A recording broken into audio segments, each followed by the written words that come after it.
The views and opinions expressed do not represent those of the league or their administration. Listen at your own risk. No offense intended. Except Jimbo. Screw that guy. Let's get ready to rumble! It's Trash Talk Tuesday. Gonna cheese the fuck out of him for 16, 17 weeks. J-Mo hadn't won since like the first league of the year when Madden came out in August. Jimbo was a little girl about the team he had, and every time he got a team, he practically begged to switch to a different team because he couldn't hang in the division that he was in. You have to go to technicality to win a game, knowing that you should punt. Madden Radio with Freight Train Shane. When I get to you and Jimbo's age, man, I want to still be balling on Madden too. I made him kick field goals up and down the goddamn field. It was sad. Man, you could have let that phone Texas boy get on the phone. I've seen in the first round people drafting 59 overall linemen. J-Flo will overpay for somebody that he wants. Got arrested in Mexico. Oh, he hung up. He had to go back to his Mona Lisa smile, his wife. I wanted to call out Mays and John. You know I wanted Taylor Mays. That's cool. He'll pay for it. Triple covered, top left corner, throwing the ball, he's gonna catch it. But we really focus on Hamler and developing him. That's all it is. They taking this one little win real serious right now. Definitely a fucking junior varsity league. We try to give you a shot, making you look better. And then the guy runs no huddle for an entire half. And then he up and quit on me in the end of the game because he showed 7-6. I mean, DK's not on the bench. Let it be known. And you look at Jimbo in the playoffs, he was like, what, one and done? And I think he got absolutely obliterated as well. I will squeeze the Charmin when it comes to TP Bill. You know, try and dink and dunk and, you know, play a little sissy ball. Crybabies, cheesers, and quitters, get your ass out the door. It's Trash Talk Tuesday. Oh, yeah. It is that time. It is Trash Talk Tuesday on a Friday. My name is Freight Train Shane. Doing it up for you. It is, you know what? It's the Shadow Realm. It is TSR's first Trash Talk show. What is it? Fuck with Friday? Shit Talk Friday? Maybe we got to come up with a better name for it when it's on a Friday, other than Trash Talk Tuesday on a Friday. Anyway, so here's how this is going to work. Guys, it's going to be completely in your control what we talk about, the topics, whether or not you really want to talk trash, maybe you want to talk good about somebody. I don't give a shit. You know, we'll talk about some schedules. We'll look at the divisions. I got some shit to say about the people in my division. You know, we're going to cover a lot of things here today. So if you want to get in, all you got to do is jump into the Discord and get into the general voice channel. If you were in that channel, I'll be able to put you live, and you can kind of talk and converse and go back and forth with us, you know, here on the show. And we're going to do this until everybody stops calling. So when you guys are done calling, then the show's going to end. But let's kind of start things off with a few different things. Obviously, I'm new to the league. You know, I've been here a couple weeks. I took over the Rams team at 0-4. I think we won 2 of the last 3. Game, so we're doing okay. We're coming out the gate. We've got a front office video that's going to come out tomorrow. But I think that the Rams are ready for a run. I think we've had some good games. We've had some bad games. But all in all, I'm feeling pretty good about this Ram squad. I don't know about the rest of you, but I'm feeling like we're gonna do some things. But that's not who I want to talk about first. That's not who I want to talk about first. The person that I want to talk about... What are you? I'm Batman. ...is we're going to talk about Darth Dad. Darth is everybody's favorite streamer. Dude, watching Darth play, it is nothing but energy. He's standing up. He's got the windows. He's talking about his plays. He's talking about the coverages. He's talking about what he's doing. Darth is pretty much one of the most sim guys that we see until... he runs shit like this. Like, PA crossers is the most broken play in the game. And Darth is going to call PA crossers. And then lots of verticals. Darth. I don't know if you do this every game. But PA crossers, I took it out of my playbook. I mean, that's a play that is just flat out busted. Like, everybody knows the safety is not going to cover that deep crossing route. Like, that's a free touchdown. You know, you can user it, but then there's going to be somebody else open. The play is straight up busted. So I was disappointed to see Darth pull out the PA crossers in this game. I thought Darth would go a different route. Darth, usually does his thing. But when I saw PA crossers, I thought, man, I'm going to have to chip away at Darth a little bit. You can't do the PA crossers. And by the way, notice I'm a little see-through today. I put this on here right before the show and just realized that it's close enough to my background that the shit goes right through me. So, Darth, let's get PA crossers. What do you think, Hova? I mean, Hova, are you running PA crossers in your game? I see you in the chat. I don't think Hova's running PA crossers.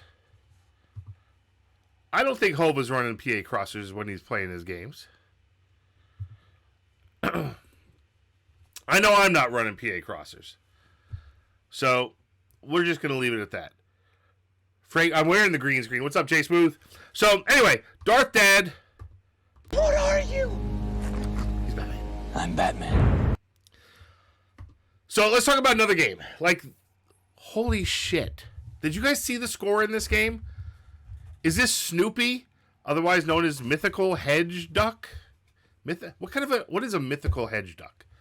I really want to know what a mythical there's really got to be an icon for a mythical hedge duck, because if he doesn't have a logo, I got to go out to Fiverr and get him a mythical, because I want to see what this is, especially in the Shadow Realm, because that sounds amazing. But honestly, 56-3 his Twitch logo is okay. I'm gonna have to see what that is. 56-3. Did anybody watch this game? Because I sat through the whole stream. I sat through the whole entire stream, and it was bad. I mean, it was nothing but I don't know who the Patriots owner is. Somebody have to let me see if I can find out who the Patriots owner is, because I'm still trying to figure out who is everybody. So the Patriots is 5 wide shotgun. 5 wide shotgun. No. No.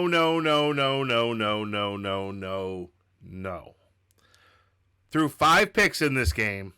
It was so bad, I swear to God, that Snoopy or Mythical Hedge Duck was sitting on stream going,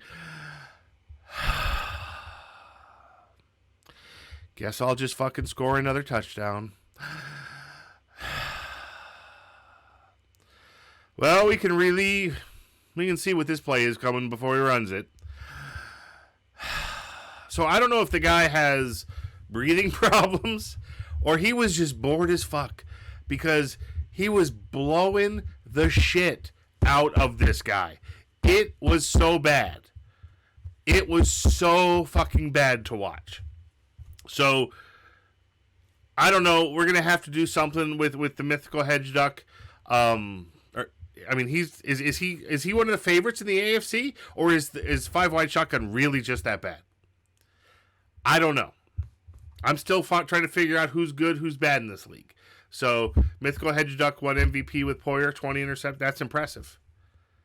That's impressive. So he's killing it. He was the number 1 seed last year. Okay. So that makes sense. It makes sense why he's bored. He's killing people this late in the cycle and just tired of beating people's ass. I mean, I might be tired of beating people's ass if I was blowing them out 56-3. So, good job for... Does he go by Snoopy? Does he go by Hedge Duck? What does he go by? I don't know. I see the PSN is Snoopy. The Clink. He goes by Clink. Like Colonel Clink. Okay. I got to figure out... Somebody's going to have to jump on the show and explain that one to me here in a minute. But 5 picks.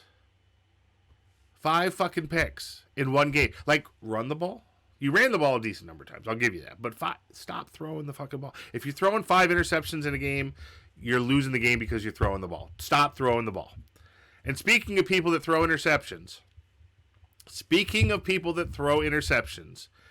if your team is currently on the stream, if you are the Patriots, the Cowboys, the Cardinals, the Commanders, still known as the football team in Madden 22, the Texans, the Colts, the Eagles, the Bengals, the Chargers, or the Steelers, Skills Trainer is free.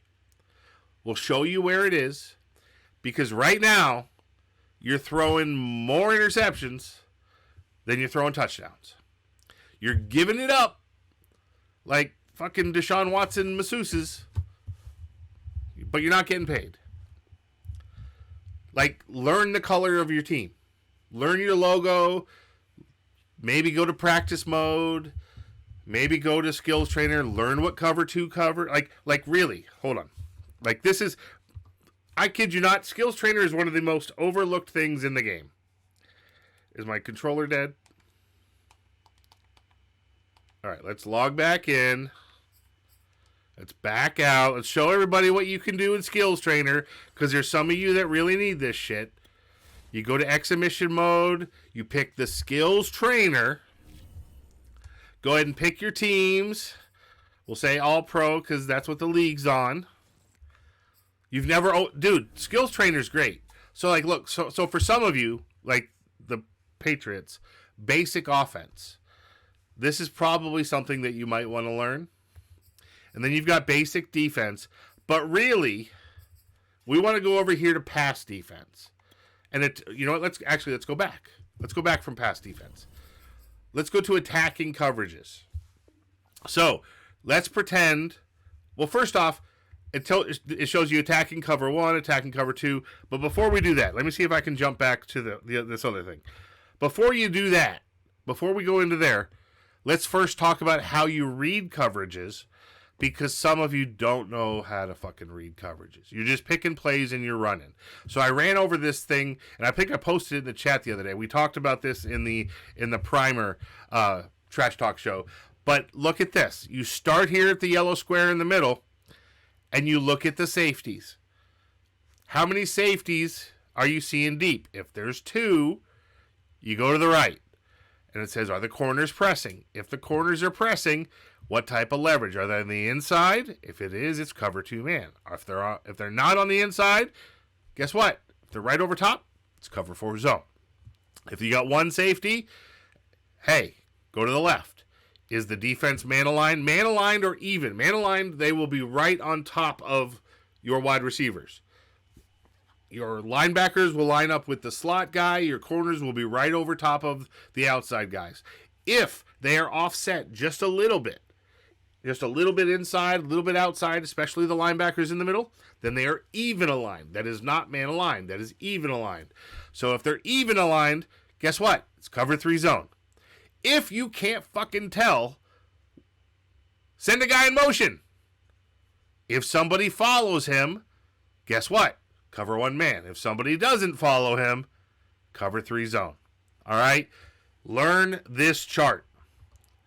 Learn this chart, and then we're going into the fucking skills trainer.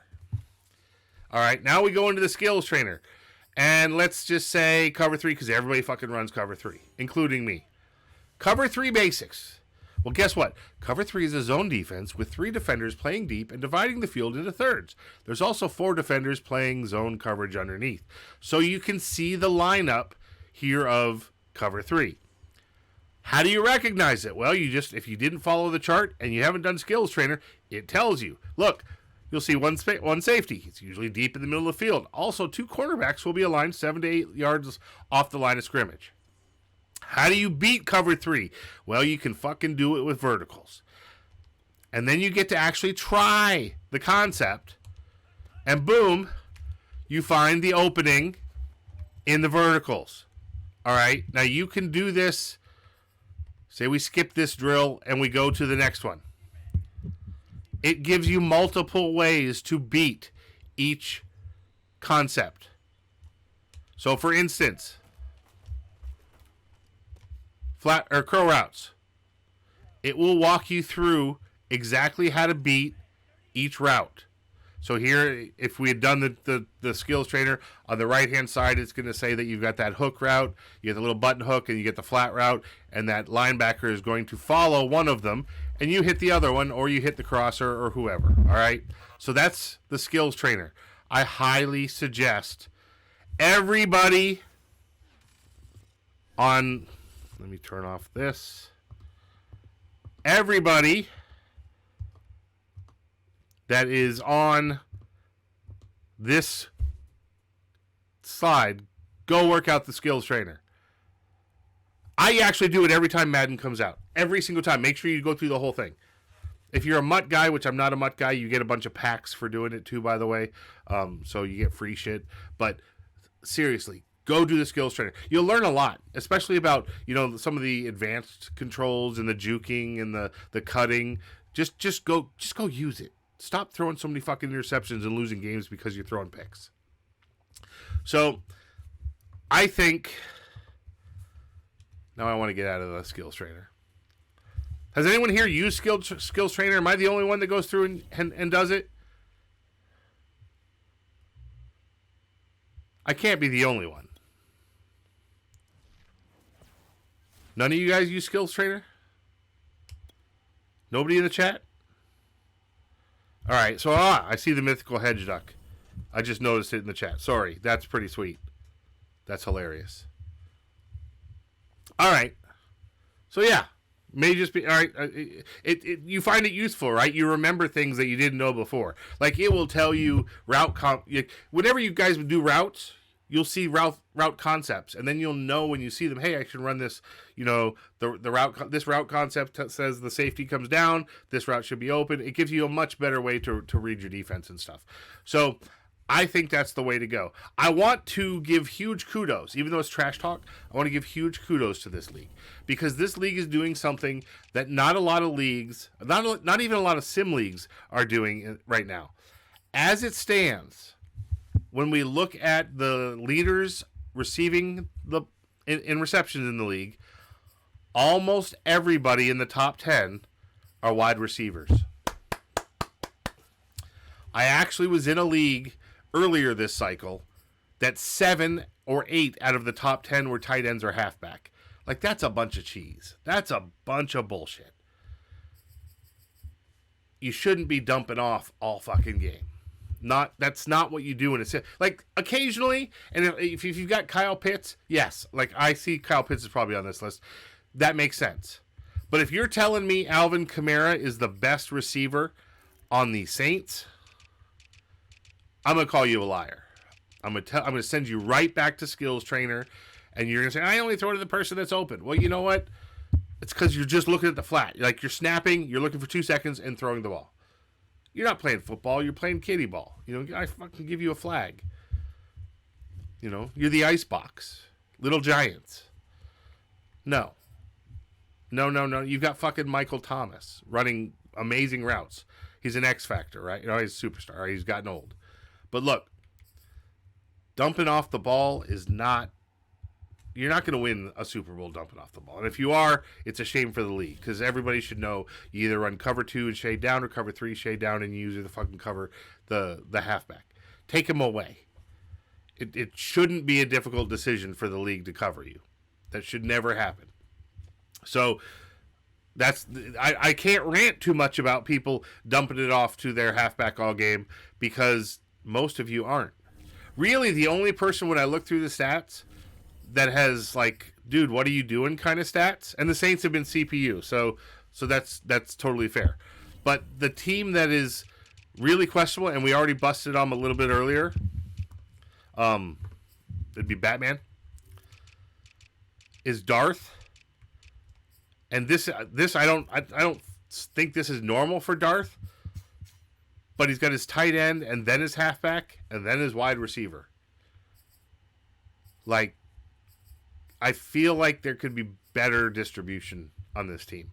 There's no way Ebron, the star player, is his best wide receiver. There's no way that I can see that happening.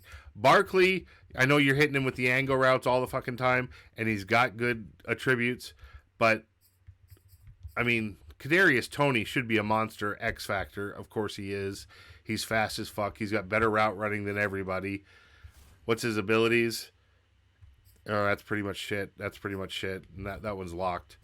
So, but Jesus Christ.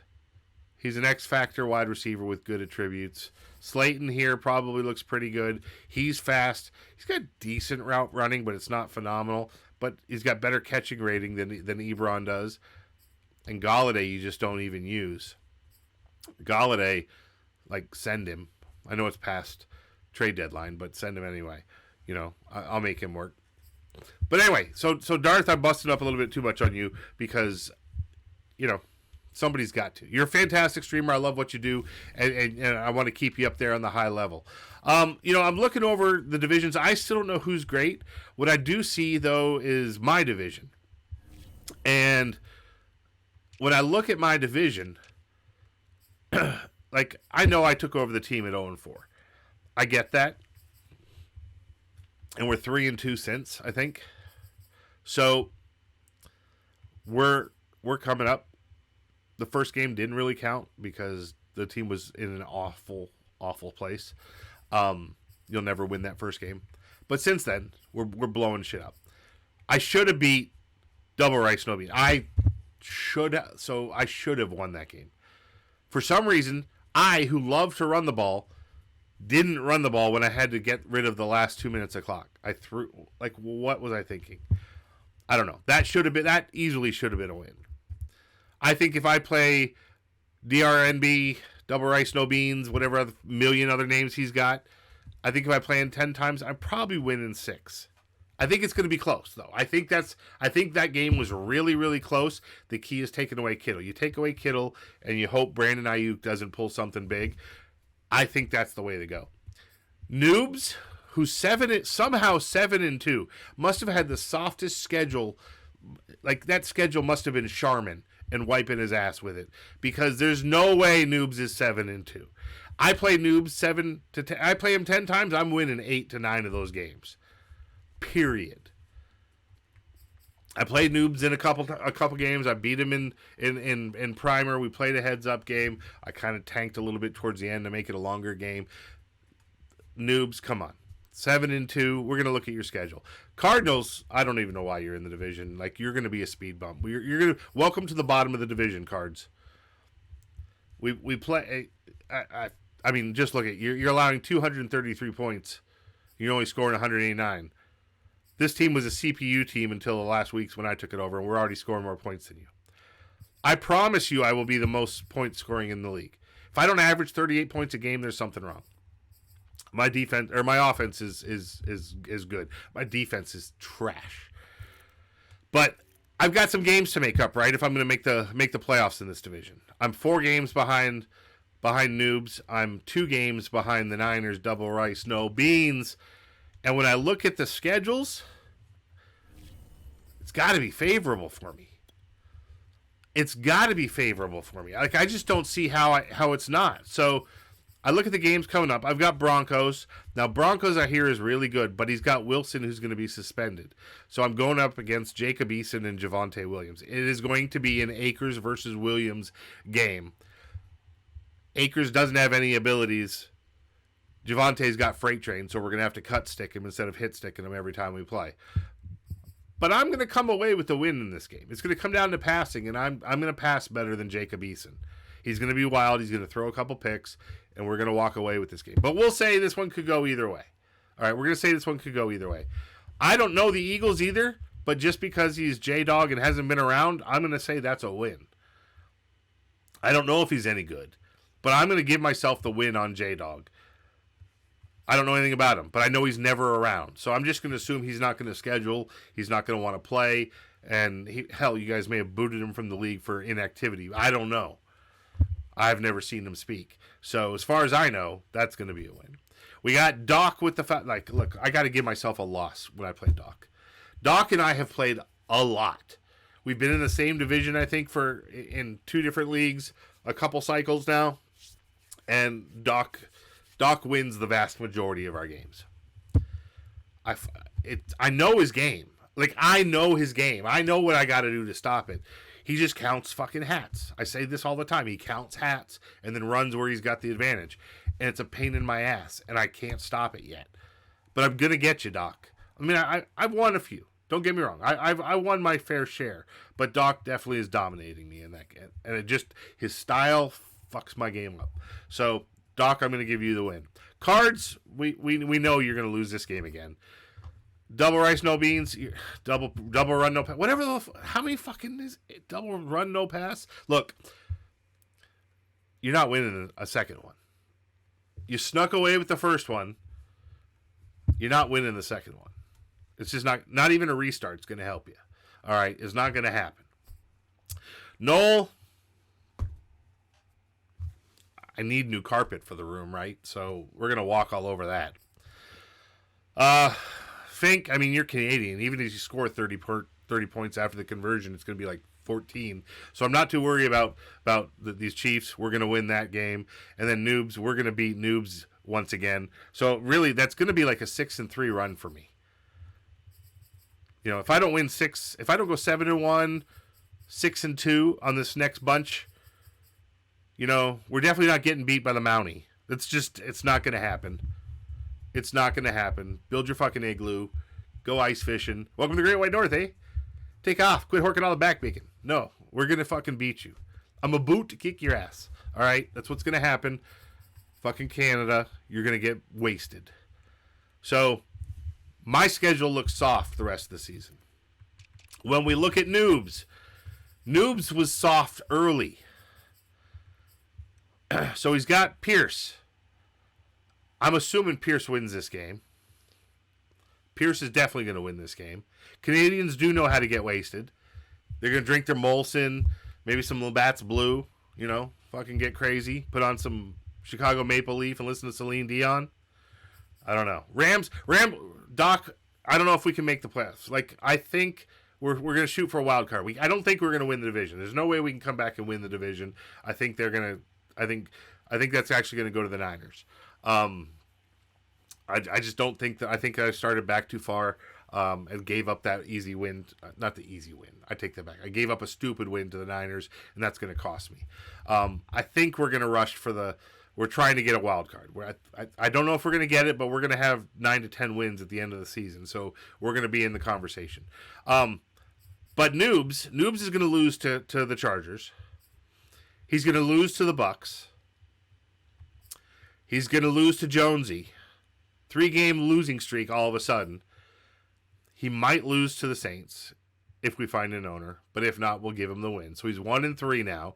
He's taking on the Cardinals. He's going to blow out the Cardinals. So he's now 2-3. Canada, once again, can't get it done. 3-3. But then he's going to lose to Doc. Doc's going to own him. And then he's going to lose to me in Week 17. He's only winning 3 more games this season. That's it. That is it for Noobs. So that title reign that he's sitting on top of the division, that's it. He had his soft part of his schedule early. So he's going to end up with 9 wins maybe, if he's lucky. We're going to pass that. Now, I don't want to look at standings. I want to look at schedule. Let's look at the Niners. Now, I know that you're in the chat, so this is going to be, you're actually you're in the room. So unmute yourself. Let's talk about your schedule.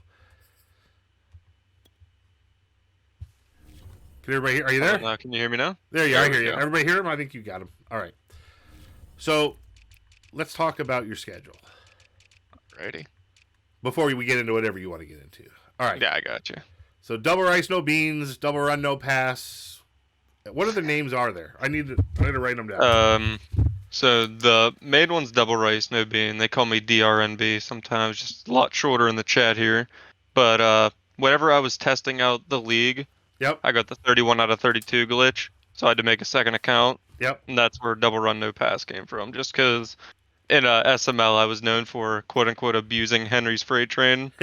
So nice. Double stretch, no dive. Well, double corner, no post. If you're doing double stretch with Henry, maybe double power and stretch. Dive, maybe. All right, so looking at your schedule, you walk me through this. Tell me who you're going to beat and who you're not going to beat. Bills. I'm going to say, based on what everybody's telling me, that's a tough game for you. I'm going to give it to the Bills. Do you have history? Yeah, I don't think I've ever beat Snoopy. I think I'm probably 0-2 against him in SML when he has the Lions there. So probably not looking good with him having Josh Allen there. So I'm probably going to give myself an L as well. All right.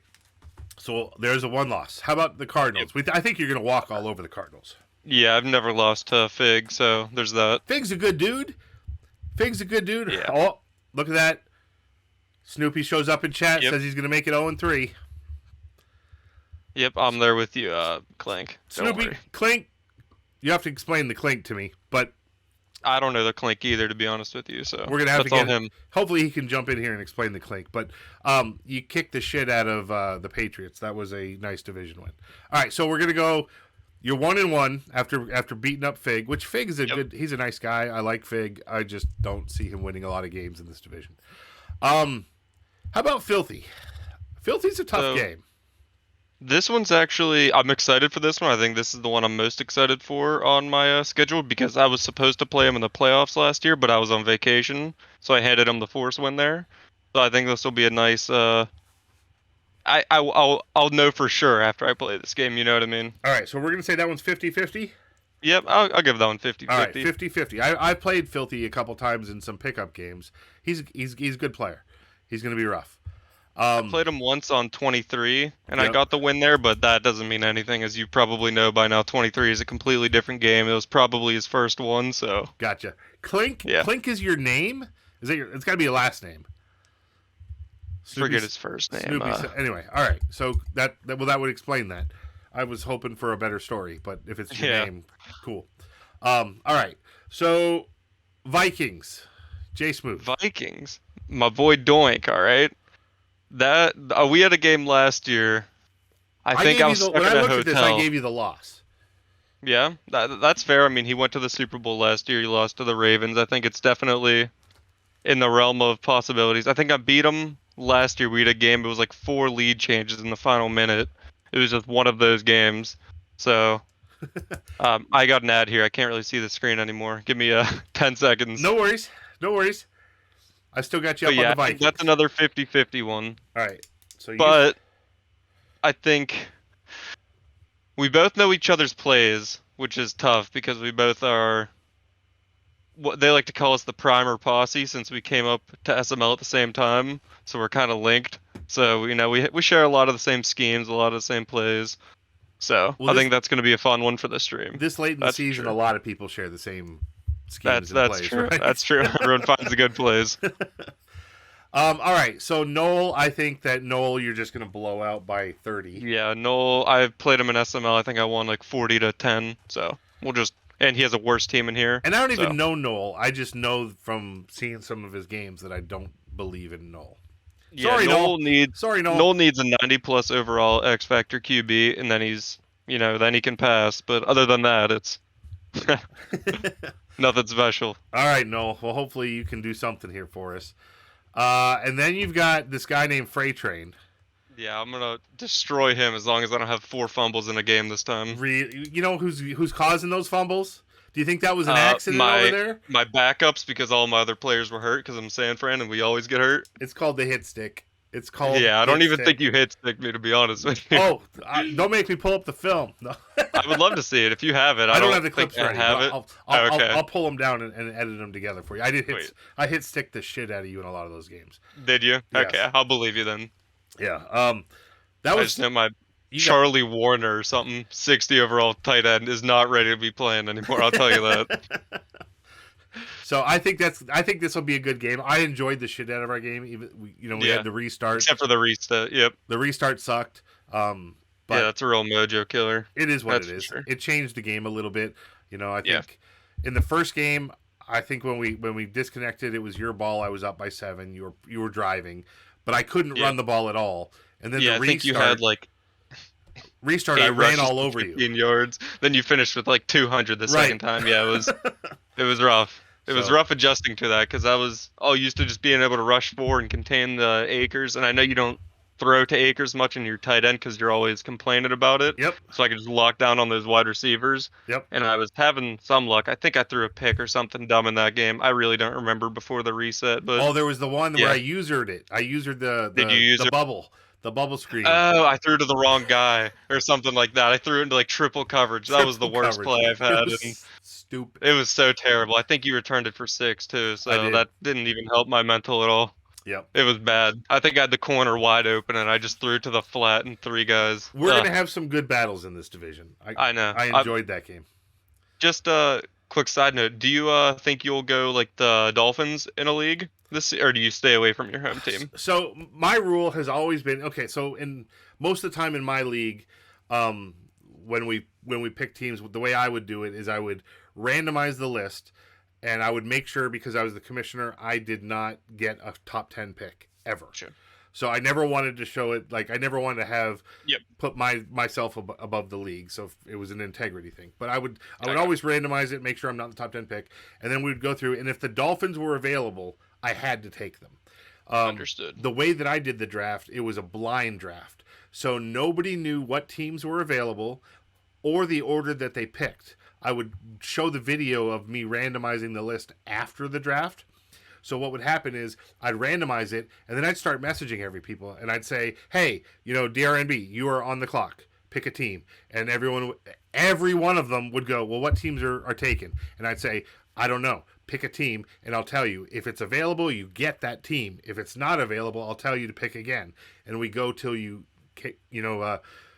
found a team that was available. I like that for a couple of reasons. One, you couldn't look at divisions and say, oh, that's a weak division, I'm going to take that because I'll always be in the playoffs. Or you can't look at it and say, hey, the Bills, Hedgehog Clink is in the NFC East, so I better be in the AFC.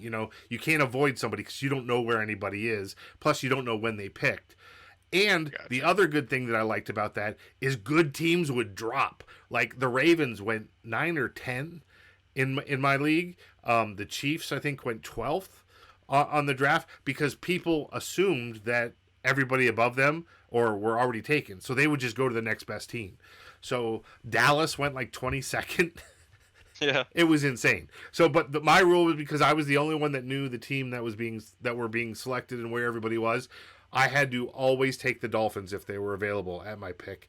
And if not, I had to already post, hey, here's the teams that I will take if the Dolphins aren't available in the order of that I wanted them. Yeah. So I try to be transparent. But yes, if the Dolphins are available, I'm absolutely going to take them, even though I played the beta and they get murdered. Like the O-line is absolutely obliterated every time. Play action does not exist for the Dolphins in Madden 23. They get killed. And Tua is total trash. Just absolute ass. So other than that, I enjoyed it. I will always take the Dolphins, clearly, if they're available. If not, I don't know who I would take. I'd have to think about it. I think it'll be fun because I'm probably leading Patriots and I'm pick 2 or 3.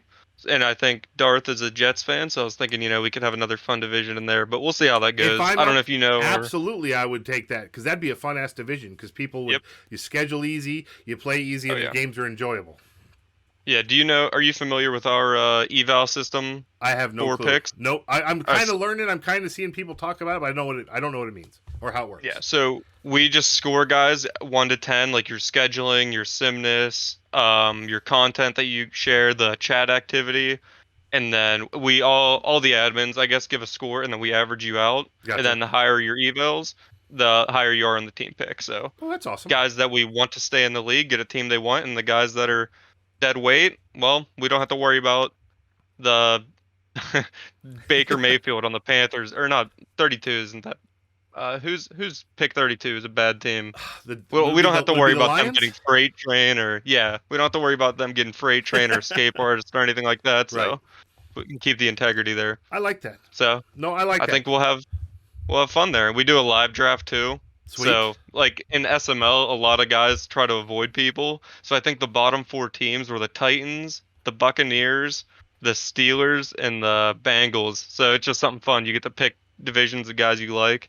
So that's just, I think it'll be fun. I like that. You're an active guy, and I think you'll be toward the top of the list, especially with, I look forward to turnover of people that we're losing, 23. So we'll see. I hope so. And if we need people, I got guys.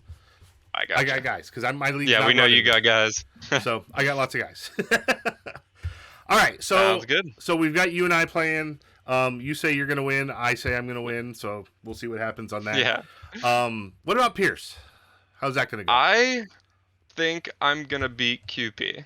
Yeah. I think right now our record is 2-2. 3 of those games were whenever he won with Lamar, so we're not gonna count that because that's a cheat code.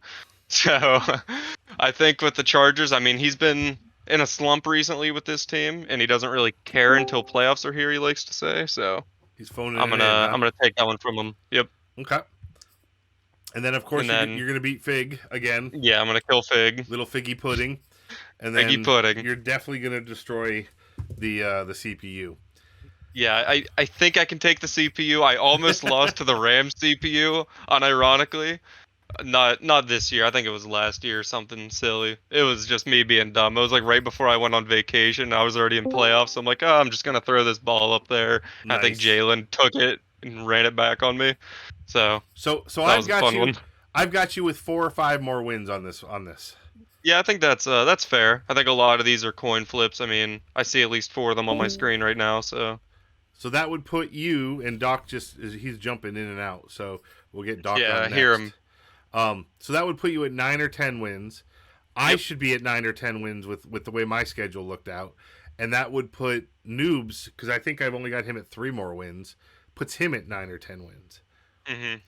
So that's going to be tight end. Yeah, I messed up bad. I lost to Noobs twice, and they were just both ugly losses because I played bad. You know what I mean? Those are the ones that hurt the most. I can't it blame happens, EA. yep. I just hurt myself.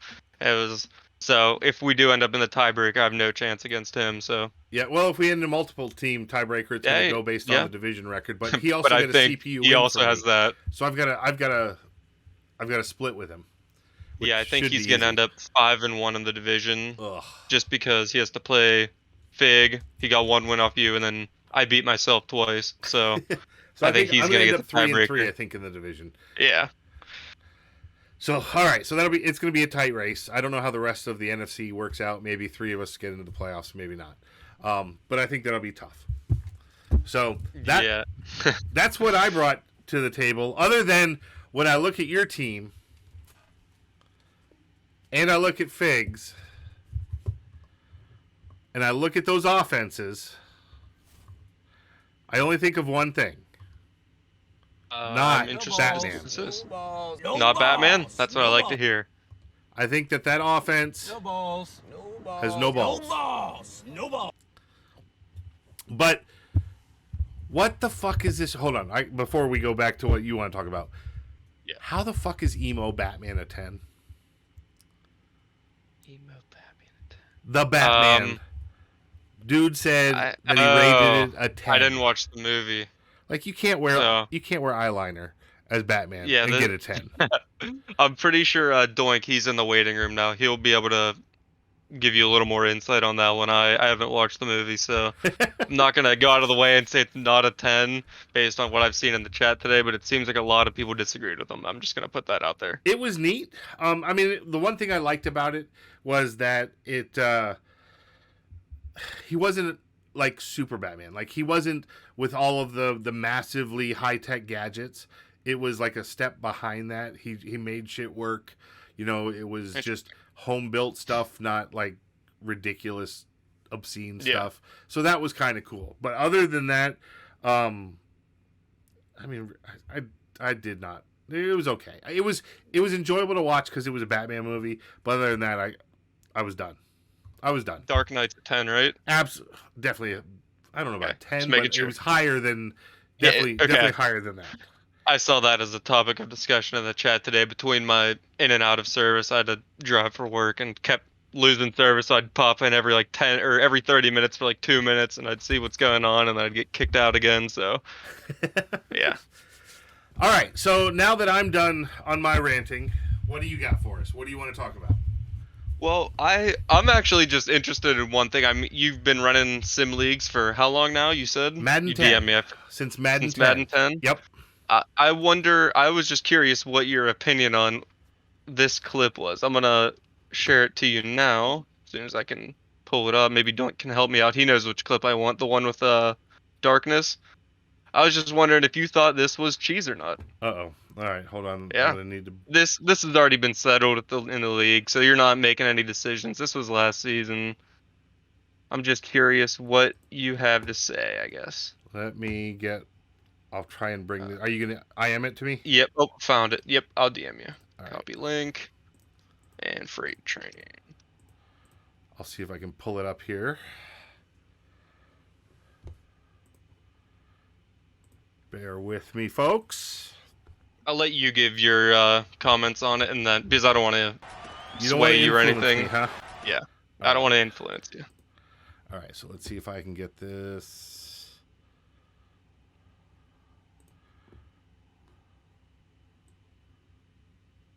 All right. Everybody hopefully can see this. Oh yeah, we can see it. All right. So let's see. It's 14-10. It is the second quarter. 1st and 10. Tim Patrick, or some Patrick. Yeah, Tim Patrick.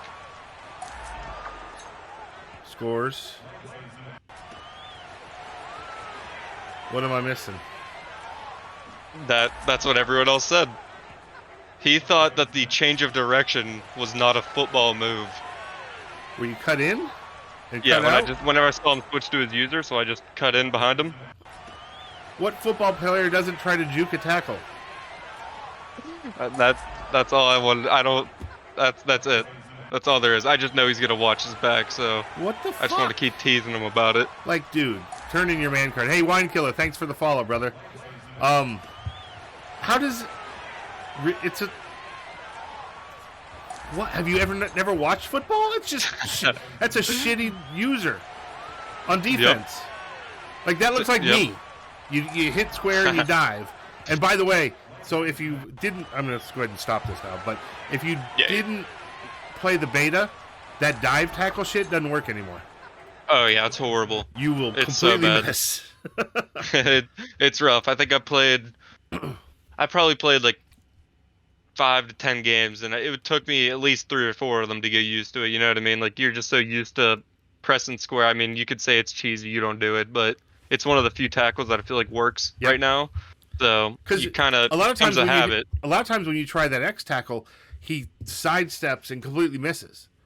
Yeah, I lost a game because of that the other day. It was the most infuriating thing ever. I pressed X on like a 4th and goal bubble route play. Yep. And my guy was there. I was like, oh, I'm just pressing X. I should have just clicked off and been one of those guys. Ugh. But my guy just stood still, does like the feet stepping thing, getting ready for him to make a move, and they just walk past you. Right past you. Yeah, exactly. I can't click off. I'm gonna use that tackle every time, even if I miss and screw it up. I can't let the CPU do it. It feels wrong letting that happen. I agree. It feels wrong, but I'm still a dirty guy, and I do it sometimes. If I see them, if they're like Faz and they're just being, like stutter stepping the whole way, I hate doing it, but I do it. It's just something about it. I don't know. I think it's almost, for me, I'm just too busy switch. What pisses me off is when I go to try to switch to make the tackle, and it gives me not the closest guy. It gives me the next, and God, I don't end even up pulling him out of the play. Like, yeah. What the fuck? I feel like 22 does that so poorly as opposed to like previous generations. Yes. 22, you press circle and it puts you on a guy three players behind, and you dive because you're trying to make a swat, and then you're just on the field, and then they run past you. It's so infuriating. I hate when you're running and you've got the safety up top and like a linebacker, and you're in the middle, and you want the safety, but no matter how many times you hit circle, you never get the safety. You always get that. Oh my god, that drives me crazy. Yeah, Absolutely trying to switch insane. players in the middle of a play is something I don't even know how you'd fix it. Just give me the closest player. Every time I hit circle, I just want the closest player to the ball. Yeah. Hey, they had it working for 11 years, and somehow between now and 21, they've decided to mess it up. So hopefully that's fixed in 23. I don't think I had enough games to get an idea if it worked, but you'd have to tell me. I know you played probably about 100 of them. I did play 100 head-to-head games on the beta. How was that? A lot of cheese? It wasn't bad because a lot of the guys were actually playing to try and find issues. So there were a couple guys that like messaged me like, "Hey, do you mind if I try this? I think I had a problem. I want to check the reaction of the safety." And I'm like, "Cool, we'll do that." I played a regular game and just made notes and was like, "Okay, this worked. This didn't work. That was really bad. Let me send a note to EA on that." And I would go on the forum and give the feedback, and that what's worked. There were a bunch of guys that, like, as soon as you scored, they quit, and I would message them like, "Dude, it's the beta. They're going to reset all of these records anyway. Yeah. We're trying to find problems, Don't be the problem." Yep. So. Yep, that sounds about right. I had a lot of fun in the beta. I think it's going to be a different change of pace. I think guys are going to have to adapt a lot. I don't think a lot of these deeper concepts work. You don't have as much time, and passing, or maybe it was just me, passing just seemed off. I don't know what it was. Well, so passing, you don't get nearly as much time in the pocket. Like, Oh, absolutely. One of my not. biggest Yeah. pet peeves in sim leagues, and I do this too, so it's my own pet peeve that I do and everybody else does. But you can drop back and basically take the pass rush out of the game. Like people drop back 18 yards on a 2nd and 3 to try and make a first down, and like you're throwing 21 yards for that first down, right? It sucks. Yeah, In the beta, that's not going to work. In the beta, you get destroyed. You don't have nearly as much time in the pocket, and if you get out of the pocket, you get clobbered. Yeah, I was watching your primer TTT, and I saw a couple of those closer guys like 15 yards back, and I think that's a problem in a lot of leagues. Yep. I don't know how you address it. You can't like make a rule. Oh, you can't drop back more than 10 yards, but I think that's where evals come into hit. Like if you're doing it consistently, then it's more of like your offensive simness going down. Just because I don't think it's realistic personally. I'm interested to see how people adapt to that though in 23. That's for sure. My league had a rule. I think it was 12 yards or something like that. Yes, it was. How did you know my rule? I watched the whole Trash Talk Tuesday. Oh, did you really? And you mentioned it a couple times. So Nope, this isn't the right one. I think our rule was you could do it once. Like everybody's gonna do it once or twice in a game. If you do it once or twice, that's okay. Here it was. So I'll put it up on the screen here, maybe, possibly. All right. So if you did it once or twice in a game, it was not an issue. You know, if you did it twice, you're gonna get a warning. If you did it more than 3 times, we were sitting your quarterback for 2 games. The real problem is not necessarily when you're in single back or nigh back or whatnot. When you're under center, it's never that. It's always the dropbacks that are really bad are when people are in pistol or shotgun and drop back an additional 10 or 15 yards in the pistol or shotgun. That should never. Yeah. To me, that shouldn't happen a lot because you're already dropped back from that. So yeah, in the beta, I like that you can't just scat protection every play, having running back, tight end, 3 receivers running deep or anything like that. You almost have to hot route your running back to block a little bit. So I think having that guy there blocking will also stop people from immediately feeling the pressure and walking back 12 yards. I think just having an extra blocker, 6 on 4, you'd hope you get some kind of time in the pocket, but we'll see how that goes. I'm sure a Myles Garrett or a TJ Watt will ruin that. Absolutely. And I should remind everybody, even though I showed that slide about that rule, that does not apply to the Shadow Realm. Ignore that. Not yet. Does not apply to the Shadow Realm. Yeah. Completely different league. So like it says in the beginning, I do not speak for the league or the administration. So no. Well, we're always looking for rules for next game. I mean, this is kind of like a trial run this last 2 seasons here. I mean, we've only had this season going for 2, or this league going for 2 seasons. So if there is any rule suggestions, we are open to them. I have one. So, I'll shoot it to you. I won't put it up on stream now, but I'll shoot it to you guys for thoughts. Maybe it might make one of the rules a little bit easier. But yeah, what else you want to talk about? You want to talk about the state of the league? I think that we're seeing some content come out. Great podcast today. I listened to it. That was pretty much amazing. I love to see guys putting in time, and I know someone else is recording a podcast, and they've done it twice now and corrupted it. So that sucks. It broke my heart too. Whenever they sent me the message, and it took however long to send it to me because it was like almost 2 hours long, and I was like, hey guys, I can't hear one of you as it's like rendering on YouTube. That broke my heart. But hey, Doc just gave a decent idea here in the stream chat. He asked if the league had a suggestions tab so people could submit stuff. Would you rather I don't know if I would do that, because the way I'd want the suggestions tab to be would be it's like almost like a one-way read. Like you can send it and only the admins can read it. But then if you ever tried this before, then someone's like, oh, I'm going to send my message again. It must not have went through. Right. And you get 5 of the same thing. So I think just a DM to one of the admins works better. And then we can put it in our admin chat and discuss it. Awesome. And who are all the admins in the league? I think I know, but I'm not positive. Mad Bomber is the commish. Everything runs through him, or more of his counsel for things, and help him with the evals, because those are things that take time reviewing every single member, because you don't just want to watch one game, So we split up the guys. Each of us probably watch 6 guys, so we can watch 2 to 3 games of them at least. Especially all the streams we catch normally. And then the minor guys, I guess, are me, Jay Smooth, the Vikings, Hive Raven, the Colts, and then Faz, who's our night guard, because he's up from like the 4 p.m. to Oh, 6 a.m. shift because he works nights. So he's our little night security guard. gotcha. All right, so that's a good list. By the way, I got to give everybody kudos. So one of the things that I've always done is I join new leagues every single year just to get a feel for the flow. Some leagues are run absolutely horrible. I had a horrible experience in another league, even though I stick with it for a couple till the end of the cycle. I don't quit leagues ever. Yeah, I think that's shitty to do. Even if you're not enjoying it, you invested the time in the league, and then you maybe made trades, made moves with your team. So abandoning it is fucking lame. So I'd never do that. But I'm enjoying the hell out of my time in this league. I've only been here a short time. But the chat is fairly active. People are talking.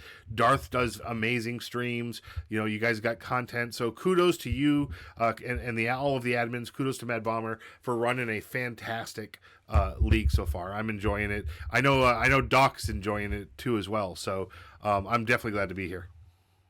Well, that's always a good thing to hear. You definitely want your members to be enjoying the league. That always helps. Everyone wants to do content if you're enjoying the content. You know what I mean? Absolutely. So definitely helps there. It's what we'd like to hear. And I try to bring good content. Sometimes it's shit, you absolutely do. But we're trying to bring good stuff. Yeah, your content and then Darth Dad's. I can watch it for any league. He's in several leagues. I'll just watch any of his streams just because they're that good. He'll go over standings in one of his other leagues, but he's just so energetic and so into what he's talking about that He is. You can watch it even if you have no idea what he's talking about. So 100%. 100%. That's always fun to do. So let's see. We got. I see Jay Smooth is in the chat on standby. So let's. What else you got? You got anything else you want to talk about before we jump in on? I was hoping there'd be more people here. I kind of got all my trash talk out of the way in that little podcast. Gotcha. So I was hoping someone would be in here to give me a little rebuttal, and then we could have a little back and forth dialogue. But it seems so. It's a good reminder now that if you want to get on the show, all you got to do is jump into the Discord chat and go into the general voice channel. All you got to do is jump in there. We will put you on the air. And matter of fact, we can do more than one person at a time. I've been doing one person at a time because it makes that initial conversation easier. But obviously, Jay Smooth, if you want to unmute yourself and jump in here and have a conversation with us, we're good with that. You want to talk some shit back and forth to your boy? Let's do it. Doc, you want to get in here? Hova, I know you guys are here. Would love to see you guys get in here. What's up, brother? Just one quick little mention before Jay Smooth goes off on me here. Anyone that hops in, just remember that participating in other people's content also helps your evals for your team. You don't have to be the one coming up with stuff, but if you vote in polls or come on talk shows like this, we recognize your contributions to the league and we appreciate it. So you don't have to make your own stuff, but at least participate in someone else's. Hey, and thanks for the follow, Kick-Ass Sports Show. That's awesome. Appreciate you. All right, I'll mute myself now. I'll stay in here in case he wants to start talking about me. So, awesome. Hey, it's okay, guys. We're comfortable next to each Jay other. Smooth is actually the first guy that I played in the league. But we played what was it, the beta? I think you and I played a game. Oh, we did play a beta game. Yes. Yep. And just a reminder, who won that game? You won that game. That was my first beta game. We were. And I had played like 80, so I had an advantage. But no, I'm looking forward to a real game. Maybe in playoffs if you sneak in. I'm trying to sneak in, man. I'm trying to sneak in. I got a ways to go. I need some things to go my way, though. Yeah, you got a shit hand coming in at 0-4, 0-5 to start. 0-4 and ridiculously low morale. So, let's see what and a team that's not built to win yet. I need some dev scenarios this season. Rams built to win in real life, at least. That's true. So what's new with you? Great content. Good podcast today. Thank you. Honestly, it was a solid pod. It was good to get on and talk about TSR stuff with Rice and Bomber. I think that's the tip of the content iceberg. There's a lot more we can do, both graphics and production wise, I think. Well, I can always help if you need anything. I'm always willing. We appreciate that. Absolutely. I mean, this looks great with the, besides the fact that your shirt is the background. You want what makes it worse? Like, I had to go with this background because if I do the fire, it's real bad. The like sun, Jim Rome is the burning. sun, I feel like this is like my Stranger Things background. Like everybody had a glamour shot like this shit. So we'll keep it with this. So what do you want to talk about? I was going to give you your space to if you wanted to dive into some stuff here. I do have a spiel on linebackers for later, but let's go. Let's talk. You want to go with the linebacker spiel? Let's do it. So you've been a bit of a point of contention between certain members of the league throughout. Especially, we had a member, we called him Fake Spooky last season, he didn't last too long in Shadow Realm, wasn't a good fit, whatever. Was just adamant, linebackers are useless. Linebackers, there's no point for linebackers. Why would you ever use a linebacker? All mad he couldn't use, 90-plus speed safeties at sub-linebacker. All that jazz. And we are team linebackers matter. Yep. My guy Lance Kendricks, Rams tight end legend, otherwise known as Eric Kendricks in the Vikings, is my example. He may have lurker, but he also has more interceptions than any cornerback, save for two corners on the cycle so far. Linebackers can still make plays. We've seen Dark did one in his game against Doc recently, looking across the field, making a catch. We've seen, guys like Tanner Muse, you name them, all these random linebackers. But admittedly, it helps them having good physicals. Yep. But linebackers absolutely can still make plays, even if I think they got a little over-tuned from last year. Yep, I think you do get a little bit more animations, with a safety. But linebackers absolutely will pick. Like, if you can't... A lot of times, you're just not in position to pick the ball if you're not getting the ball. If you're actually in position and playing right, you're going to get the interception. Oh, yeah, and don't get me wrong. Occasionally, the guy, puts up T-Rex arms and whatnot. Right. And I think that needs a little bit of tuning. But saying, linebackers are useless, linebackers don't matter, that's just ignoring a fundamental, part of football, a fundamental piece of the game. And agreed. It's a take I've seen repeated throughout chat by a couple different people. Shout out Faz for his linebackers are useless, and I could play, 12 safeties, I would, but... I think a lot of people would because it works, but that doesn't mean you should do it. Like PA crossers works. That doesn't mean you should be running it a bunch because the play is fucking broken. You shouldn't be doing it just because you get an advantage in the game. In a sim league, you're trying to replicate what happens on the field. There's more and more teams that are running more safeties, so I give you that.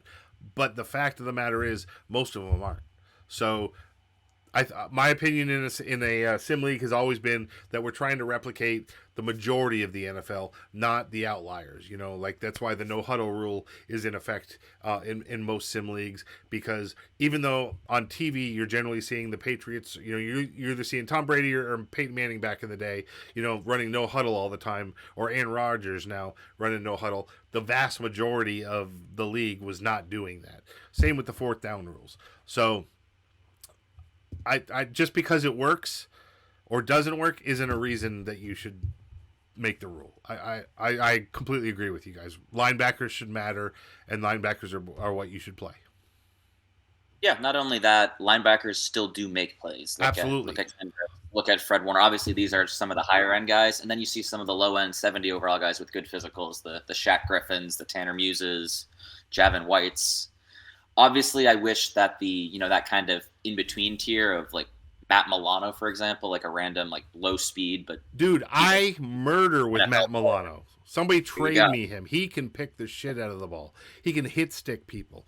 A lot of this is your user, folks. It's not the player. Let's look at some of these the stats just to see. Now, this could... show completely the opposite, that there's no linebackers getting interceptions and stuff, but defense isn't all about interceptions. You shouldn't be getting 1.5 million interceptions. So Patrick Queen obviously getting the picks. Kendricks is getting picks. Barrs just in a few games we got a bunch of linebackers here with 3 or more picks. Same as the corners, same as the safeties. No. Yeah, I had the cycle stats I was looking at beforehand, and Kendricks has 12 interceptions on the cycle, which is as many as Xavier Howard on the cycle, and third amongst all there's some safeties ahead of him, but there's only 2 corners that have more interceptions. And Xavier is amazing. Doc, you can unmute anytime, and kind of chime in. Ruben Foster apparently picked off Doc on an RPO. Darkness says in the chat. So, guys, linebackers matter. Yeah, that was my whole spiel on that. That, and then I wish Darkness were here, but I'm going to guarantee victory week 16 over him because he beat me week 1. We were trying out the rookie QB. That was not a good venture, and we're rocking Kaepernick throughout the season because Kaepernick. It was that or 84 throw power Kirk Cousins. All right, we'll give you a pass on that. Who he did lead us to a Super Bowl appearance. So Kaepernick took you to a Super Bowl appearance, or Captain Kirk did. Captain Kirk. Kirk Cousins, the man, the myth, the legend. 84 throw power, Kirk Cousins.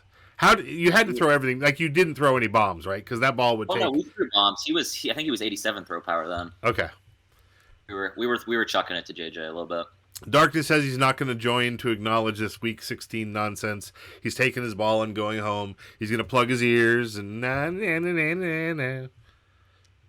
Oh, well, hello, Darkness, my old friend. So, Darkness, my old friend. Doc, what's up, brother? Yo, am I live? You good? Yep, you're live, Doc. You can talk. Yo, what's good, Freight? What's good, Smooth? Going on? Can y'all hear me? Yeah. Yep, Doc, you want to talk? You want to chime in on this linebacker business? I wanted to ask you about that too. I know the sub linebacker deal. It's one of the most talked about topics in most leagues, which I think is cool in place right now. But I think linebackers do more than just pick the ball off. So if Madden was in a better spot where if you actually saw the penalty of having a safety at linebacker, and I mean by like run game, where guys could be able to run over you if you got a sub linebacker in, but it's not that case. So I don't know. You know what I mean? I haven't seen enough yet to just be like, oh, okay, we need to just take safeties out the box. But Madden right now, as it stands, I think it can be a bit of an exploit with interceptions and, you know, the jump ratings, the catch ratings, and that type of stuff. Guys kind of cheat around that to get a better roster, if that makes sense. But that's my feeling. I haven't seen enough yet. I think in Madden 23, it's going to be a whole different.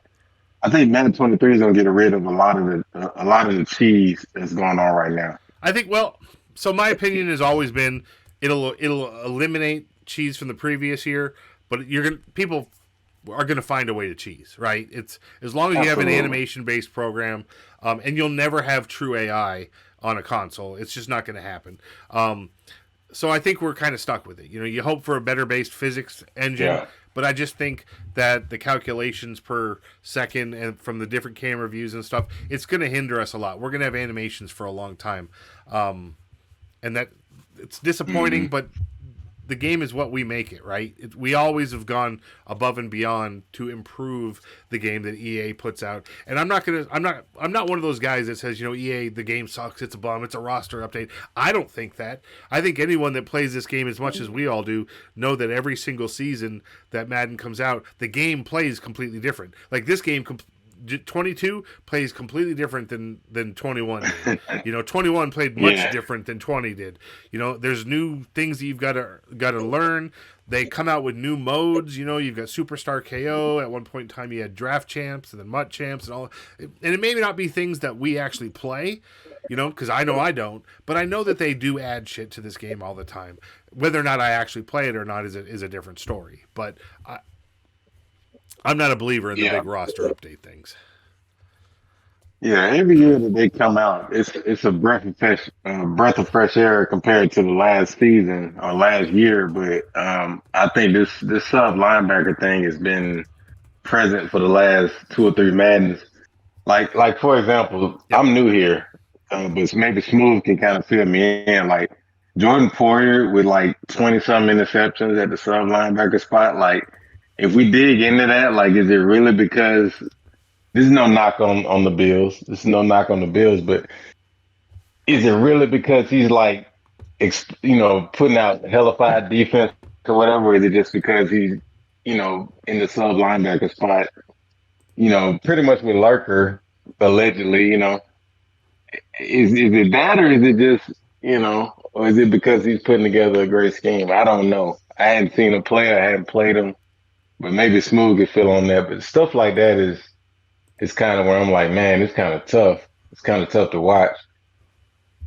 All right, so Jordan Poyer thing, I think there's two opposite sides there. First side being Clink. He was saying in chat earlier, that's his name. I believe his last name is Clink. That's where Clink comes from. Oh, word. That makes sense. Yeah, he's not, an alcoholic who just likes clinking his glasses. That's big. But he's one of the best defensive users that I've played against, that I've played with, period. Yeah. He does a phenomenal job at passing off routes and jump in concepts, you name it. He's one of the best defensive users in SML. And TSR, obviously, with a much smaller sample size, he freaking dominated some people with 20 interceptions, 9 touchdowns. Yeah. He would have been top 25 amongst receivers and receiving touchdowns with Jordan Poyer, safety. The other end of that spectrum type deal is Jordan Poyer is not a super athletic safety. If we were letting guys use just looking at my team, a Monte Nicholson or Tavarius Moore, 92 speed, 6'3", decent change of direction, those guys all over the place, it would feel a little bit more like, last Madden did, where you had people just running back and forth, covering, the entire fields. You'd get a little more of those kind of jumping, catching a ball aimed for some guy 15 yards behind you. That's kind of why I think we have that good balance in limiting the speed of your safeties. I know that's kind of a rudimentary cutoff line, but it at least takes, you guys aren't using, 93 speed, 6'3" safeties there, which I think would further exacerbate the issue. Yeah, I agree with that. And that's dope. I mean, because if he's passing off routes, he understands his role, and he needs to do it. He's just getting picked, and Jordan Poyer is catching them, and that's cool. And I can dig the rule because it, in other leagues where you can't do that, once a guy hits below 88 speed, as a safety, he can retire after that. So it makes sense. Yeah, I also think Clint could have done that with Matt Milano. So yeah. That's what I wanted your spill on that, to just be like, all right, is he like that, or is he taking advantage of the sub linebacker rule? But so that's dope. But that's my spill on that. I think it's necessary, and I think it's where Madden has us right now. We'll see what Madden 23 does, but absolutely, I think that's just where we're at. So there's always things that Madden makes us rule around, I guess, is the way to think about it, right? Yeah. Nobody likes to make, I think as a lot of non-commissioners, if you've never been a commissioner, you can get frustrated by all the rules that sim leagues put in. But it's not that we're putting rules in just because that helps improve our game, or we can't do this, so let's make a rule. The rules that are put in place on sim leagues are put there to better the experience for everybody that's playing the game. We're putting it there because we find something that is totally broken, and we're just not going to do it because it impacts everyone the same way. The shit that can completely turn a game, and one year was the monster formation where you could run the inside zone and you were blowing everybody up, it pancaked everybody all the time. Leagues ruled that out because people would abuse the shit out of it, or you'd get those guys that only abused it when the game was on the line or it was a big first down. And then I only ran it once, and now you're pissed off. Well, you ran it at a time where you knew it would be abusive. So there's things that you've got to do as a commissioner that you don't always want to do, but you do it anyway because it's for the better experience for the league. Yeah. And while I got y'all here, we're kind of switching up a little bit, but I do want to ask y'all this while we got Smooth here. Dog's gonna go deep. I want to know because oh boy, no, it ain't that deep. It's just I'm new here, kind of, sort of. I've seen a lot of these guys play, but I'm coming back after months and months and months. Who's your Super Bowl prediction for this season right here? Ooh, well, did you listen to our latest podcast? I believe we ended with our Yeah, man. Big shout out to the podcast too. That was a cool podcast. I enjoyed it. Hopefully we get more content and guys gotta support the content, man. If you want more content, you gotta show up and watch it because guys not getting paid to do this stuff. But yeah. I want to hear. I want to hear who you guys got in the Super Bowl first. All right, I'll kick it off then. We'll go from the little bit that I've played and the guys that I've known from playing in the past. My Super Bowl is fast with the Jags coming out the AFC, and I got them versus the Bucks with filthy hands. And I say that because I know the Giants is a lot of everybody's favorite, to come out the NFC, either the Giants or the Vikings. I know he's they're the favorites right now, but I think my thing with Giants or Dark Dad, I was in a league with him before this, and I've seen a lot of his games. We went to a lot of battles. He's going to at least make NFC Championship. But my thing with him, and I think Mad Bomber brought this up in the podcast, is like he gets so distracted with the with the streaming and the roles and all this. Oh, I should have done that. Oh, what's my Darth Dad impersonation? Yeah. Yo, he's doing this thing with the streaming, and I hope he blows up. You know what I mean? But I've seen him play when that's not the case, and he's a dog. When he's not distracted by the streaming and when he's dialed in, once he gets the rules down. Yeah. He's really the biggest thing. Not even with the streaming is he's big on rules, high integrity guy. So like the rules are like top priority. And as you watch his streams, you'll see he's always conscious about the rules.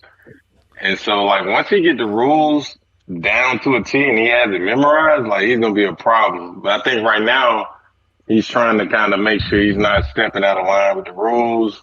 He's distracted with streaming, entertaining guys, and that type of stuff. But like because a lot of you guys probably don't know, this guy's actually he's actually a coach in real life. So a lot of the stuff that he does, he knows what he's doing. So he reads his coverages really well. Like if you want to watch him on the stream, he reads every single coverage correctly. Yeah, so he's not there by no reason, I think if he can lock in and do that, he will. But I don't think he's at the point right now where he's that comfortable with the rules, and I think he's not going to go all the way because of that. Because I'm sure we'll get like streaming games and broadcast games and stuff like that in the playoffs, but so he don't have to worry about that. But I think the rules are going to hold him back right now. So who's the Bucks? We know fast. Who's the Bucks? Bucks is filthy, right? Hands. Bucks is filthy. Yeah. The Bears are 8-1, darkness. So I don't know. I'm not too total darkness, bro. I don't know darkness all that well. Darkness was in Alpha, Doc. I don't know. He took over. He was? Yeah, just for I think the end of one of the cycles. Which Alpha is my league, by the way. Which Doc has been in. That's why I brought it up. He took over the Jags. I don't remember how well he did, but he had to bounce because one of his leagues was coming back, and maybe it was this league. Okay. Or maybe he just didn't enjoy it. I don't know. It's possible. Maybe the commissioner was an asshole. I've heard that too. So, that'd be me, by the way. So I can say that. Darkness can ball, but I don't see it, bro. I don't think his defense is there. And when playoffs come around, it's about turnover differential and hold up, Doc. You don't think his defense is there. How did your game against him end? Bro, we went, dog, let me tell you about that. So the our game, I forced the RPO play, which works against 90% of people. He motioned this guy overrated for it, and I still threw it to him anyway. That was me being, I guess, arrogant. I should have just ran it. But so I give him kudos to that for being, acknowledging that. But I'm just being honest. I call it like I see it. A lot of guys get offended, but I wasn't impressed when I played him. And he's good. He's gonna make playoffs and he's gonna go far, but I don't see him winning the ship. He didn't impress me like that. I think his defense, he put up a lot of points. I think the ending result of that game was it was up sub, above 30. So your game was what, 21-14? 21-14. Okay, well, I was back and forth, but I just wasn't impressed. And y'all can say I'm hating or whatever, but I just wasn't impressed with the defense. As far as like winning the Super Bowl goes, I think a lot of his points came off of him, chucking it up to, it was a mismatch on DJ Chark versus Casey Hayward. He was old and washed, so he was off of Casey Hayward. And as soon as I made the sub, I picked him up. But it's like, when we talk about playoff ball, man, it's a whole different ball game. That's not gonna work, bro. He spread the ball around pretty well in your game, though. I mean, Preston Williams had 5 receptions, Chark had 4, and Mooney had 4. On top of the linebacker or the halfback had 3. So I don't know if I believe just chucking it up to one guy. When I say that, I mean like it would come down to like third down. It would be like third and whatever. We about to get off the field, and he'll check it up. And it's like, yeah, guys will get receptions. It's because I'm playing bend don't break. So yeah, all the other guys getting receptions. That's cool, but I'm saying as far as like in the playoffs, you have to either really be dominating your opponent as far as like outscoring them, or your defense has to be like top tier. I didn't see that with either of those. He's a great user. Don't get me wrong, but as far as winning the ship, I would put money on him not winning the ship this season. No disrespect. No, okay. I think it's fair to say that 1 out of 32 teams won't win the championship. Always take the field. Yep, absolutely. Mm-hmm. I don't think he would have been my pick either. So I haven't played a whole lot of people. So I've seen some of Faz's streams, and I'm going to say something that is going to be absolute sacrilege, and everyone's going to crucify me for it. I feel like Faz runs a lot of the cheese that you see that always works. I feel like watching Faz's stream, I'm like, oh, I know that play. Oh, I know everybody fucking runs that play in head-to-head. I know that play. Let me run those double crosser, drags all fucking game. Oh, I know that play. Like that's what I felt with Faz. No disrespect to Faz because he's clearly a good player, but I didn't see what I thought I would see. I didn't necessarily see user skills as much as I did meta skills. So he has great user skills, especially like making decisions throwing the ball, like in the open guy, whatever. And then he has great user skills in open field. He's one of the best in the league at making people miss. But I get what you're saying, where some of the concepts can skew a little crosser or high-low read. It's also fucking July, so everybody runs more and more of the meta stuff this late in the season. So when I say that, take that with a grain of salt because including myself, there's plays that you just learn to run at certain times, and you know that you're going to get this or you're going to have these reads. So I get that, but I just felt like it was an overwhelming amount when I watched his streams. But it's late in the season, so that's what it is. But I've also seen other streams where I did see him user and it was amazing. So I'm not going to take Faz though. I'm going to take the field.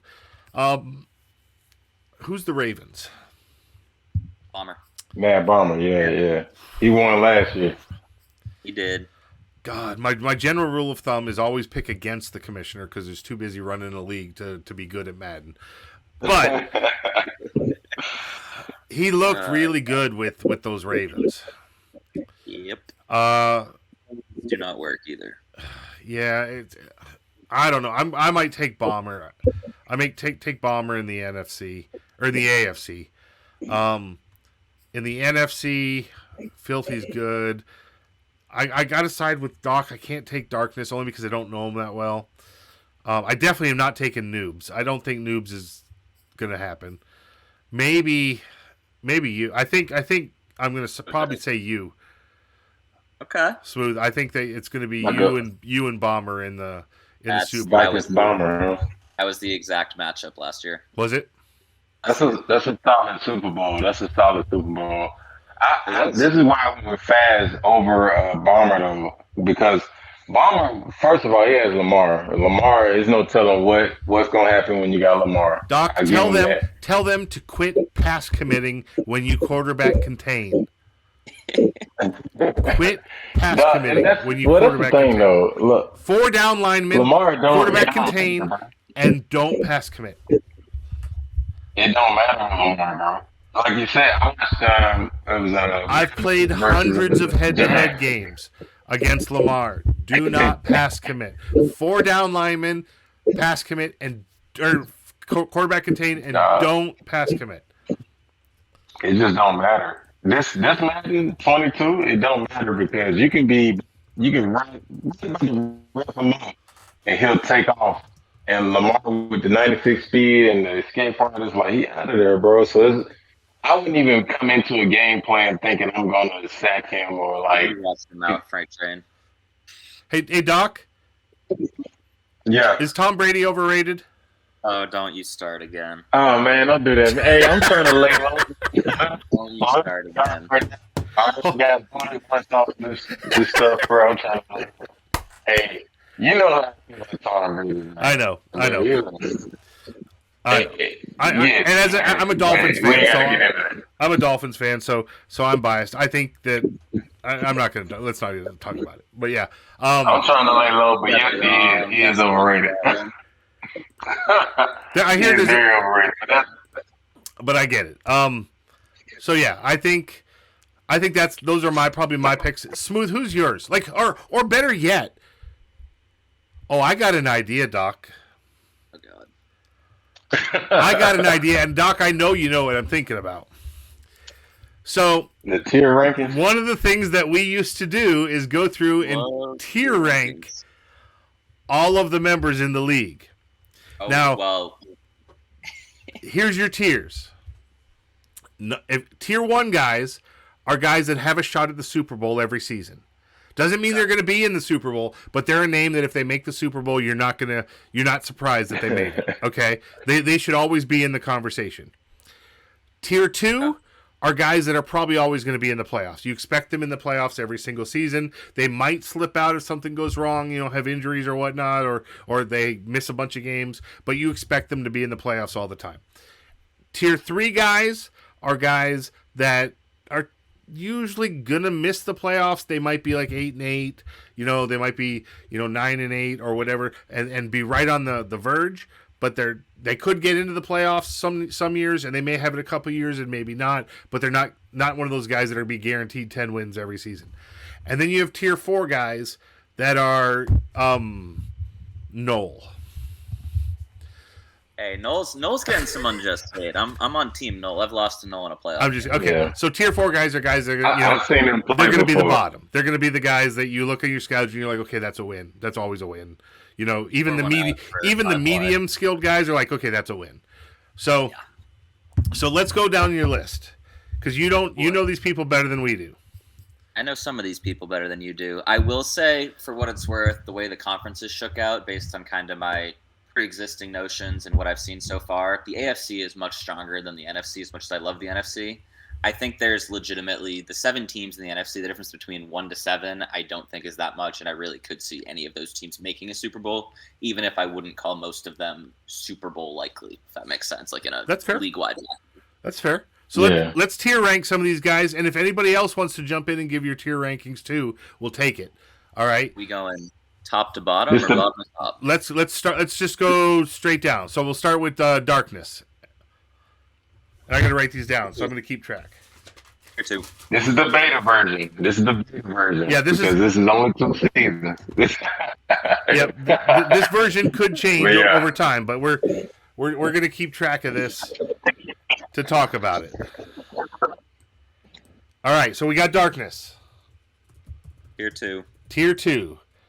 All right, so playoffs, usual. That's where we're expecting them. All right, the Lions are not a user team yet. So how about Jonesy? Tier 2. I expect Jonesy to be in playoffs. I really do. I actually expected Jonesy to do better. I don't know him that well, but for some reason, I feel like when I watch his games, he's going to do some work. I agree with that. I've seen Jonesy play. He's a tier 2 guy for real. Yep. I've seen him play.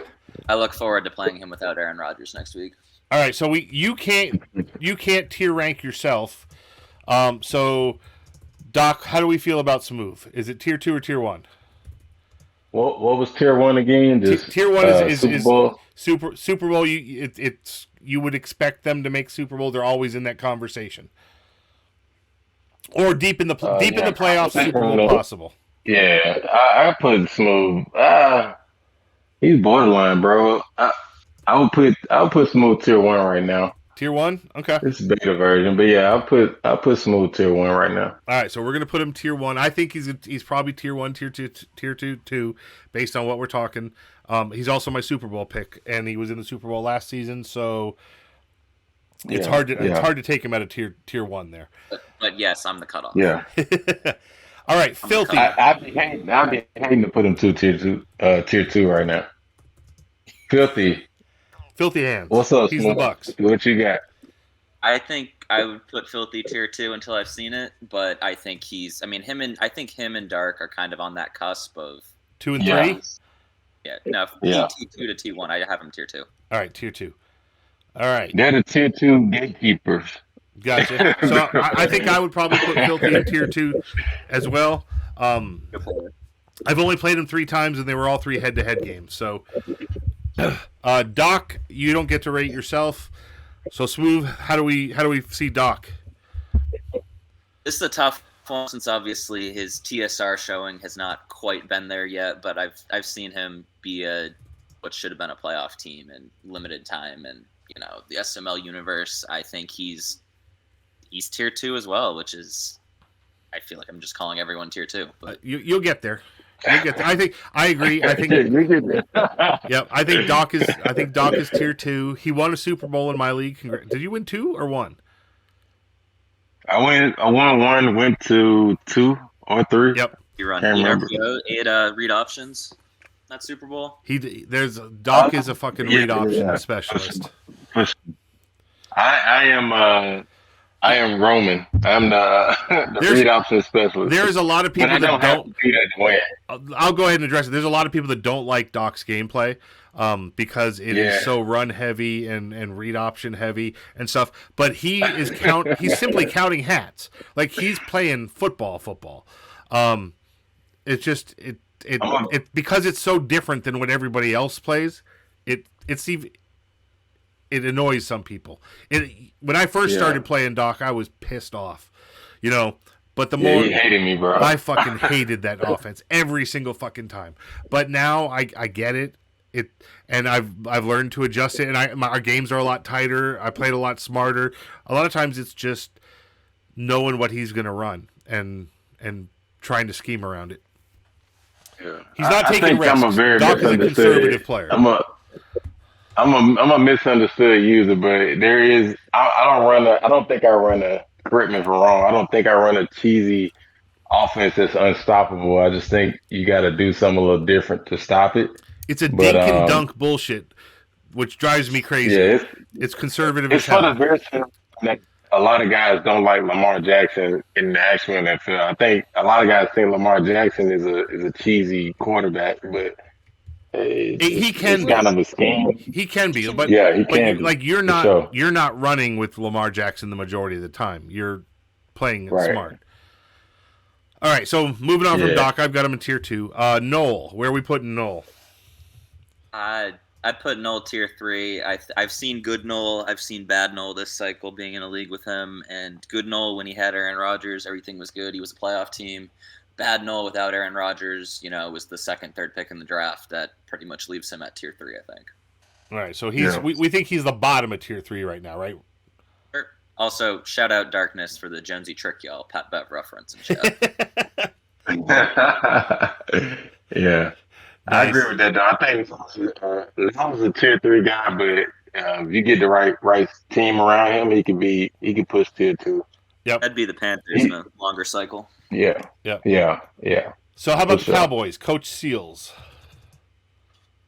He is tier 4, although his Twitter account's tier 1.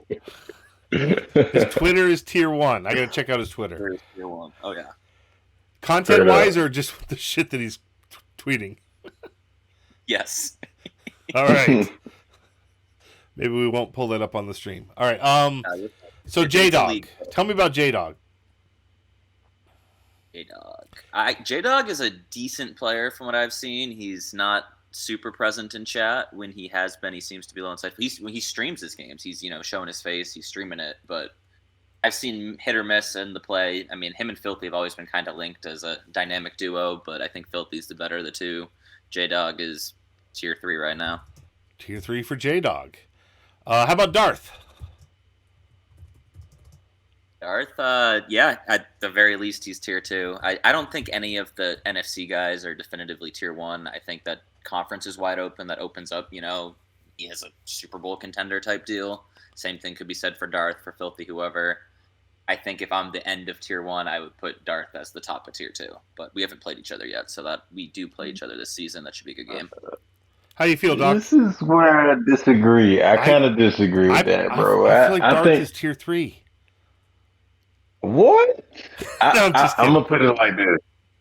I feel like Darth. Let's not forget Darth has the Giants. Just like I have the Falcons. I think Darth is doing the best he can do with the Giants. And we all know in this Madden, quarterback is everything. He has Daniel Jones, one of the most inconsistent quarterbacks on Madden. And I would put Darth at tier 1. Just based off of like play calling and skill and kind of knowing what's going on. So hold on. Let me ask you this question. If I said, "Hey, Doc, Darth is in the league. It doesn't matter what league it is. Do you think that he's going to be in a Super Bowl a lot that cycle?" He's going to at least make NFC Championship. So that would make him tier 2. That's like not tier 2 though. That's like border. The NFC. You can say he's top of tier 2, but if I ask you that question and you're not saying he'll be in the Super Bowl a bunch, then he's tier 2. I feel you. All right, well, tier 2 then. Yeah, we'll go with that. All right, we'll go with that. I'm going to say tier 2. I need to see more Darth play. All right, Hova. Yeah, how do we feel about Hova?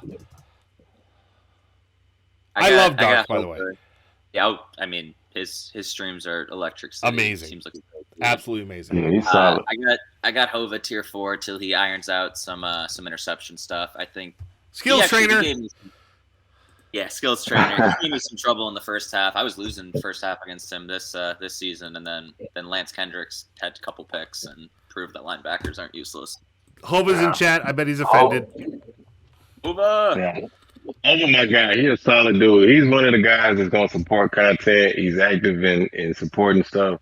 But as far as Madden gameplay wise, I think he can improve on a lot. So, you know what? My dimes, we got to go tier 4. we'll say tier. I think I agree with Hova on tier 4. Although, going back to Darkness, who just brought up something in the chat that Darth, Darkness is 8-1, I think, currently with the Bears. That is a horrible team to start with. And Doc was shitting on him. That is a horrible team to start with. Appreciate the follow, Darkness. I wouldn't say shit. No, I'm just saying I don't see him as a Super Bowl team. I think his ceiling is the NFC Championship. But I don't see the way he plays. I don't see him getting the ship. Hey, you also thought you scored 30 on him. You scored 14, so it's okay. Well, it is what it is. I said what I said. I think his gameplay, I don't see him winning the ship. We can put money on that. I don't know. I don't remember the score. We can put money on what I think he's going to do. I don't see him winning the ship. Already. All right. We're moving on from Darkness. Fig Newton. How do we feel about Fig? Fig. I'm putting him tier 4. I'm sorry. He's tier 4. I love Fig. Fig's my Boston guy, but he's tier 4.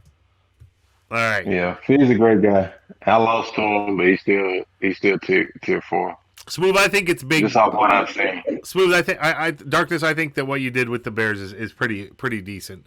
I think it's hard to start off with the Bears and do as well as you are by the second season. All right, so now I'm up next. All right, where you guys got me? Now this is interesting because Doc's known me longer than Smooth has. So Doc, before you chime in, I want to hear what Smooth has to say. Yeah. First of all, you skipped Rice, but Who'd I skip? go on. You skipped Rice, double Rice. All right, let's go Rice back. All dog. right, so let's go to him. Let's do double Rice next. I'll let Doc go first then, since Oh, Rice is solid. Rice is an enigma though. I think he's tier 2, but man, he shows flashes of being tier 1. But he does not glue it together. From what I've seen, small sample size, but I know I've seen flashes of Rice doing work. See, I think right now I just got to go tier 2. I feel he's tier 3, but should be tier 2. He's like borderline 3. The only reason I say tier 3 is because he's so Kittle dependent. Yep. Isn't everybody that has the Niners? I wish I had Kittle. No, Ayuk. You know what I mean? Amazing. Like, but yeah, he's so ridiculously Kittle dependent. I'd be Kittle dependent too. So I think I wouldn't argue if he said tier 2, but I'd say it's somewhere borderline tier 2, tier 3. I got tier 2 for Rice. Some games some quarters he's tier 1, some quarters he's tier 4. You never fair. know. Yeah, that's totally fair. That's what I do. I see him play one quarter, and he's like Super Bowl caliber player, but then like he just does crazy stuff. I don't know if he get distracted or what, but he's got to learn how to use R1 so when you get hit sticked, you don't fumble. He says Kittle only had 2 catches against you, Freight. Oh, they were big. The second game, yeah. The first game he was killing me. All right. That would leave me next. All right, I'll take the lead here, having seen exactly one of your games, basically, and that whatever you want to call your primer debut, which we won't talk about. Yeah, that was ugly. But yeah, it's okay. That was a 14-0 team, so I struggled. I think you are firmly in whatever tier we're gonna have double Rice no pass from what I've seen, because BDNC and you, that was obviously a great game, great back and forth. Really, all I have to go off of. You seem to know your stuff. You clearly do the skills trainer more than anyone else in the league. That surely has to help. I think you'll be tier 2 next cycle. The rest of this season's basically just a freebie. So pretty much, I think so. Doc, how do you feel? I got you tier 2, a solid tier 2. And mainly because, and this is going to play into 23, but when team selection comes around, ironically, you might want to get a team that has an offensive line, because I think you do great with a good offensive line, but when you don't have a good offensive line, you struggle. Because I'm so run dependent. I will run for 2 yards per carry 30 times a game trying to break one free. That's why I was so thrown off when we said you don't care about all line. I was like, what? Like I never did. That's your game, bro. But think about it. Like in Alpha, I ran for 2,000 yards with the Dolphins' ridiculously bad O line with Breida. Yeah, because Breida ran a 4.2, but like Akers doesn't run a 4.2. Cam Akers ain't that. Yeah. Yep. So a team selection is gonna be big for you, but I got you tier 2, a solid tier 2. Sticking at that. That's amazing that you've got me too. So if this was Alpha, where do you put me? Man, I looked at Alpha, bro. I think sim-wise, all right. I think you still tier 2 because you had an actual scheme. You had an actual game plan. I try and scheme. Yeah. All right, so moving on from me. All right, I'll take tier 2. I think I'm probably the lower end of tier 2. Some seasons I'll be high end tier 2, some ends I'll be low end tier 3. It's bad. How about noobs? Tier 2 is a big tier. That's a tough one. That's a good thing, though. We got a lot of tier 2 guys. That's a good thing. I think we have a ton of tier 2 guys in this league. Noobs is one of them. So this is the first time we're going through and doing this. So everybody's being a little bit nice. I don't know enough people, because once I know people, I will be. Oh yeah. I get dirty info. And also a lot of this is off reputation, not off of what we've seen so far. That's fair. Yeah. That's fair. So we got noobs at tier 4. Hova says he's tier 4. Noobs. From what I've seen from noobs, what I know from noobs, besides last Madden when I would beat the crap out of them every time, noobs is tier 2. I've seen noobs. I've seen noobs win a Super Bowl in a league. I've seen him lose in the Super Bowl in Primer. Like he's tier 2. Okay. He's been super disappointing in TSR so far. That's fair. And you know what this also says about the league? even though we have so many tier 2s, that means you've got good quality people in the league. You've got good competition, and there's parity across the league. So that's nice. All right, so we got noobs at tier 2. Who is Pomp Daddy? I feel like that's not what his chat name is.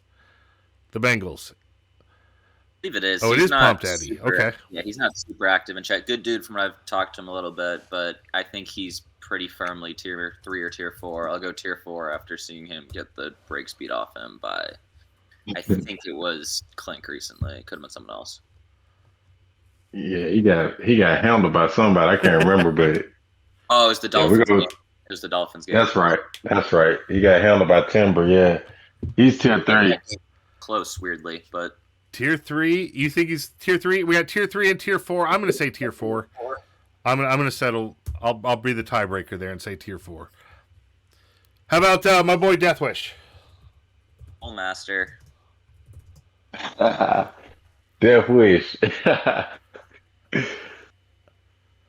don't know. I haven't played him enough to give a solid ranking on him, but I know Death Wish is a solid dude. Shout out Death Wish. Yeah. Other than that, I don't know. I've always got good things to say about Deathwish. We know this, so. Absolutely, I got him. Madden playing wise, I mean, he excels at everything else. His Madden game can be a little up and down. I got him tier 3. He'll sneak in the playoffs a couple years. I think so too. Not in this current age. He seems team dependent. No disrespect, but sometimes I feel like he's tight end dependent, and I think sometimes he's still running the plays that we ran back in Madden 12 that used to work. Like there's one play that he runs that has not worked in Madden for like half a decade, and it's is it the single back close where the halfback does the wheel route, and then you've got the left side wide receiver does the crosser. Like that play doesn't work anymore. He runs it twice a game. Like hey, he does have a blitz named after him though that he's used to pretty good success. The DW blitz. I don't know if you guys know. Oh, it's the Mike blitz. Mike Will blitz. Yep, whatever. Mike Will blitz. At a 4-3 over. It's an amazing blitz. I love that blitz. Yeah, that's tier 4 energy right there. You can't run it that much. So yeah, I think he's tier 3. I think playoffs is. I wouldn't be surprised to see him in the playoffs. I wouldn't be surprised to see him just miss the playoffs. He's the embodiment of tier 3. Yep. Then we got Bomber. Tier 3. That's tier 1. Bomber's tier 1. That's tier 1, dog. He got the trophy to show for. You can't say nothing about it. So absolutely, I will say I didn't say this earlier. We were talking about Lamar. Bomber has done a fabulous job with Lamar of not just taking off every second he gets. He tries to sit in that pocket as long as he can, which is awesome. Yeah. And once the pressure comes in, I mean, yeah, he takes off then or whatnot. He hit me with the run in a circle, canceled the freaking contain because he was trying to stay in the pocket and be unsim, and then next thing you know, he's rolling out it was incredible in the Super Bowl. But hey, no. Coach Seals, if you want to come back in, you can always chime in here, brother. Yeah. Bloom King. Bomber. So Bloom King, who is from my league, is asking if we've got any open teams with a shot at the playoffs. Hell no. It's early enough in the season. If you come in and win every game, then sure. I'll have to connect you guys after the stream's done. I would vouch for Bloom. He's a bunch of rules. He's a rule stickler and he's a baller. Don't give him fucking Jonathan Taylor for the love of God. We'll give him the Saints or Lions or something. Yeah, Bloom King solid. Yep. But before we move on, Bomber is definitely tier 1. He's basically Death Wish with Madden skill. So you combine that and you get tier 1. So awesome. We got Bomber tier 1 on that. Hey, I wouldn't fuck with either of them. They're both. I don't know Bomber all that well, but he seems like good people every time I talk to him. So and it looks like he can clearly ball. So definitely tier 1 for me. Who is Sky? Who's the Saints? Or not the Saints, the Steelers. Sky would be our Steelers guy. I don't know him that well. He's a new guy for this league. I think he's tier 3 or tier 4. I think I played him once and I won, but I don't know a ton about his How long, play and whatnot. What's his current record? How long has he been in the league? I don't think it's great. Let me look. I'm looking it up as we speak. He is 3-5, so I'm gonna go tier 3. Last is division tier. I'm gonna go tier 4. That's fine. Only because I'm looking at his points for and his points against. He's only got 157 points scored, which I think is probably third worst in the league. Yep, third worst in the league, and he's allowing top 6, top 7 points scored. Yep, so tier 4 is fine by me. I'm going to go tier 4. And I've never seen him play, so that's just stat-wise talking for me. I could be talking out of my ass. We all know that'll happen.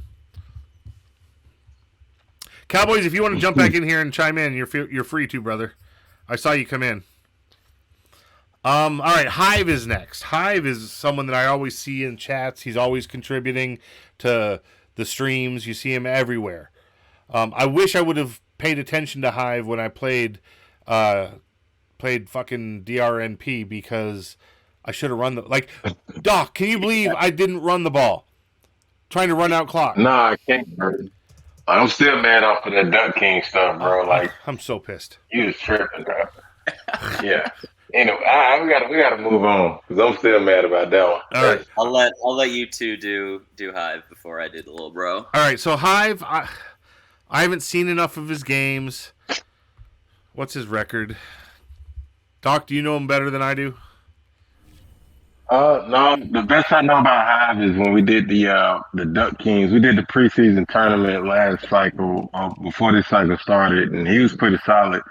But based off his record and what I've seen him play, I think then tier two, top tier 3. Yeah, I think he can ball. I would say he's like tier 2, high tier 2.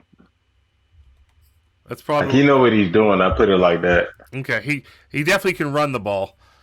Yeah, so I'm going to give him tier 2. Yeah, so I know Hive hadn't touched Madden since like Madden 12 until he picked it up this year. Oh wow! Oh yeah. We had a. So that's going to be a problem. Right. That's interesting. Good job adapting. I think he's low end tier 2. I can't take him seriously to be a Super Bowl contender or anything until he stops just turning the ball over, because he throws with his eyes closed sometimes. Dark, I taught Hive how to hold the control. I taught him how to do everything with a controller. That's hilarious. But yeah, I do. I am a little proud of the fact that he can beat Faz sometimes, and that brings me a lot of joy. That's the thing. Like, I've seen him beat like some top tier dogs, so that's why I kind of gave him like, all right, maybe he up there with tier 2, but like, I don't know, bro. If you turn it over like that, and you still, I don't know. He's adapted well though, from what I've seen, from the streams I watched. I think he's solid. Him and Faz also, I want to shout out for they push not in a rule breaking push the boundaries way, but just doing random shit you'd never think of. Hive will whip out a hook and ladder sometimes, and that's amazing. Yeah. I like to see that in a game. All right, so I think I saw him do that. Oh, go ahead. Yeah, go ahead. No, I was going to move on. Go ahead. I was like, when I saw him do a hook and ladder in the game, I said, "Oh snap, he different." So I was like, "Yeah, he got to know something." So I put him up there like tier 2, just because he ain't that's not scrub activity, Yep, I'm going to say tier 2 as well, and then this will all, work itself out. We'll revisit these tiers later in the year. All right, so Faz is next. I think Faz, as much as I was dogging on him a little bit for his gameplay, I think Faz is tier 1, right? Faz is top tier 1. Yeah, he's tier 1. I've been playing Faz 2 to 3 times a season and freaking SML. It's an adventure every time, and he's one of the best guys in any league I'm in. Like, yep. Yeah. It seems like he does well in every league that I see him in. So I definitely would agree tier 1. My only encounter with Faz was in that tournament, and he put me he sent me to the cooler. I was like, yeah, he different. So Faz is up there. It's tier 1 for sure. Tier 1 he is. All right, Tiny Titan. Tiny has that fig tendency to just wholly combust. We saw this in the fourth quarter against Hive a couple weeks ago, where he was up multiple scores and then somehow blew a game that he had no business blowing. When Tiny's hitting, though, Tiny's pretty solid. I think that it accumulates in him being tier 3. He'll sneak into the playoffs occasionally. He also might get the first pick in the draft. That would be tier the three. epitome of tier 3. Absolutely. I don't know anything about Tiny, so I'll take your word for it there, Doc. Yeah. Tier 3. Tier 3 it is. I'll leave it at that. Tier 3. How about Lando? Lando, tier 1 commentator, tier high end tier 3 player. Does he commentate? Him and Faz did the Super Bowl. They were fantastic. Oh, that's. I think someone linked me to that stream. That's awesome. They had never done anything together, didn't know each other, nothing, and were instantly compatible in the booth. I don't know what that says about the TSR dating apps, but whoa, pause, bro. Hey, I've never seen Lando play, but that's what's up, man. I don't know. Oh, go ahead.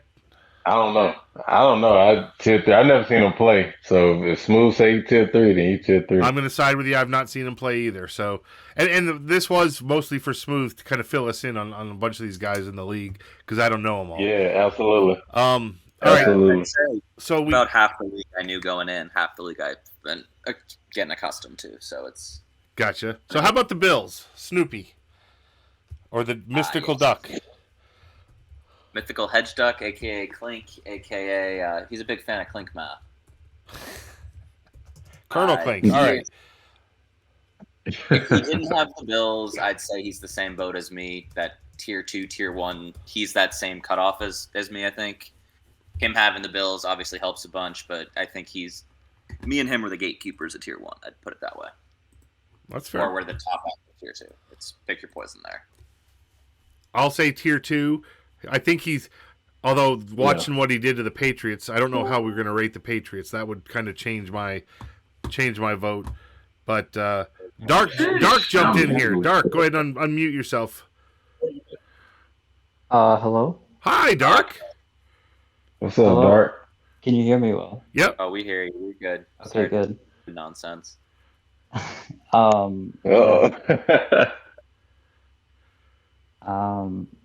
Continue. Sorry, I didn't hear what you were saying right before I joined. It's a little awkward.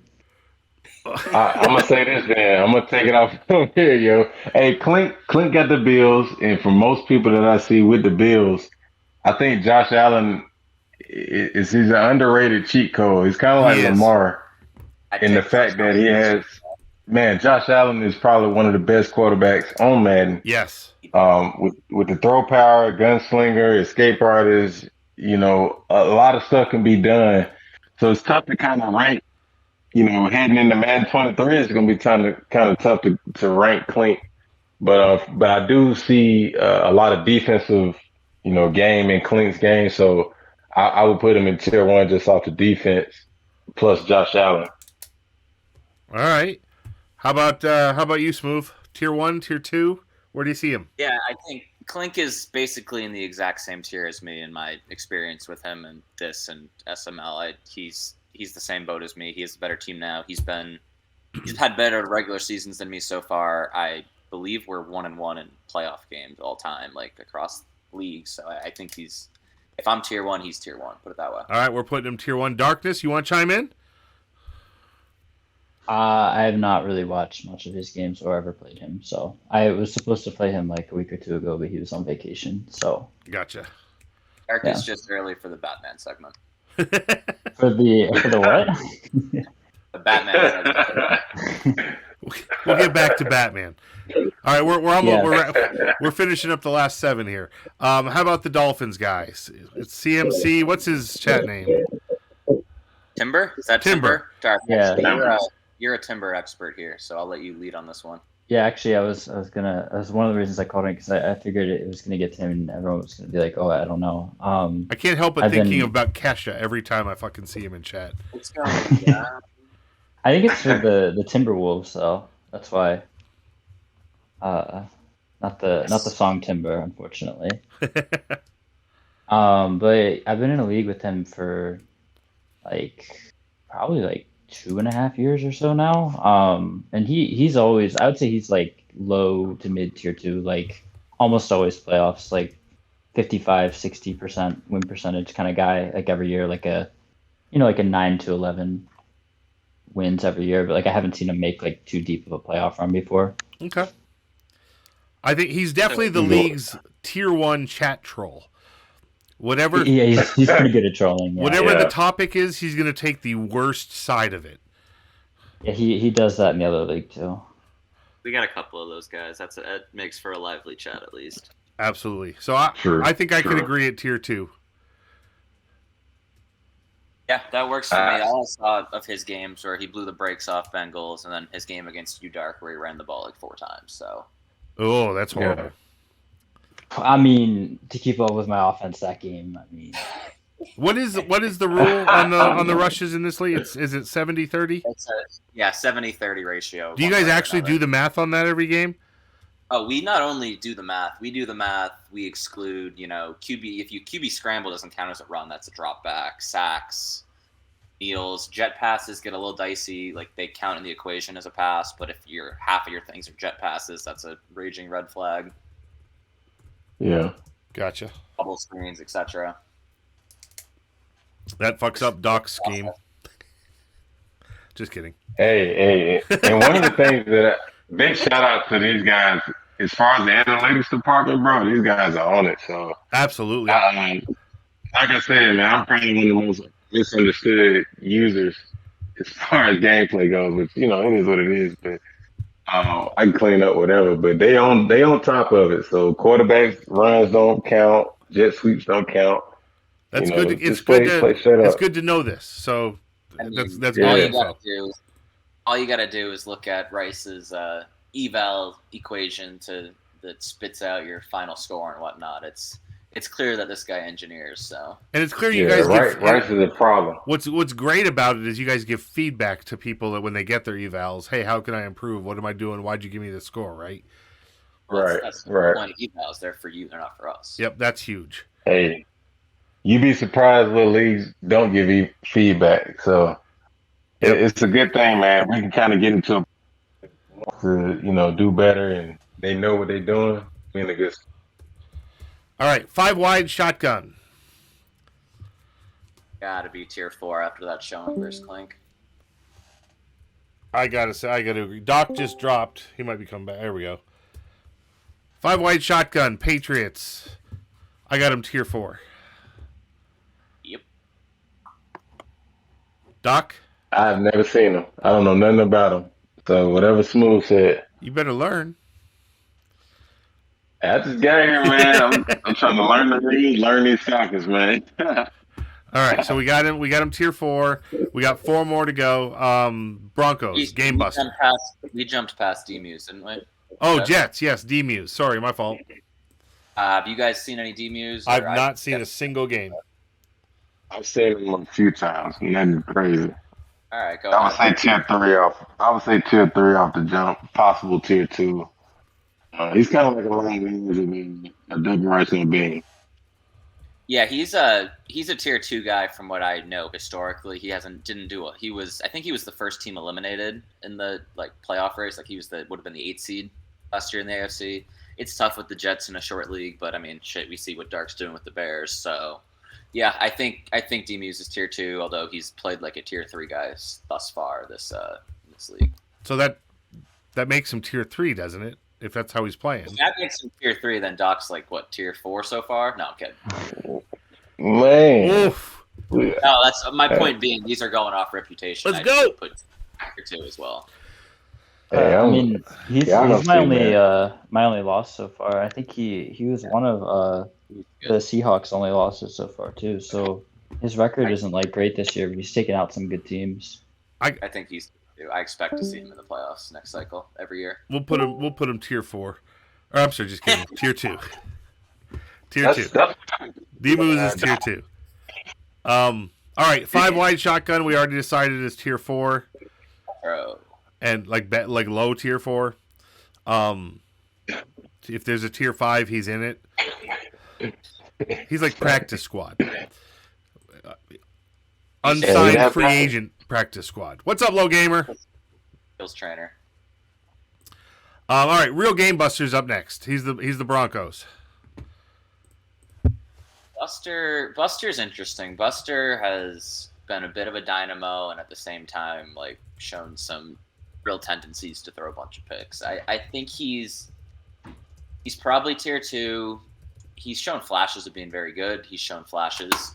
He's kind of like a more up and down Rice, but I think he's ultimately, I'll say tier 2. I wouldn't disagree with tier 3. I think he's a tier 1 rule breaker. Personally, I look up to him a lot. Man. I'm trying to chase that after my 1 rule break last year. You know, I play him next, so That's tough. Without Russell Wilson. Without Russell Wilson, I'm winning this game, by the way. But that sounds like a trap game. This is the same guy that just had a suspension, right? Yeah, Wilson got suspended for some, I think it was rollouts, I want to Yeah. say.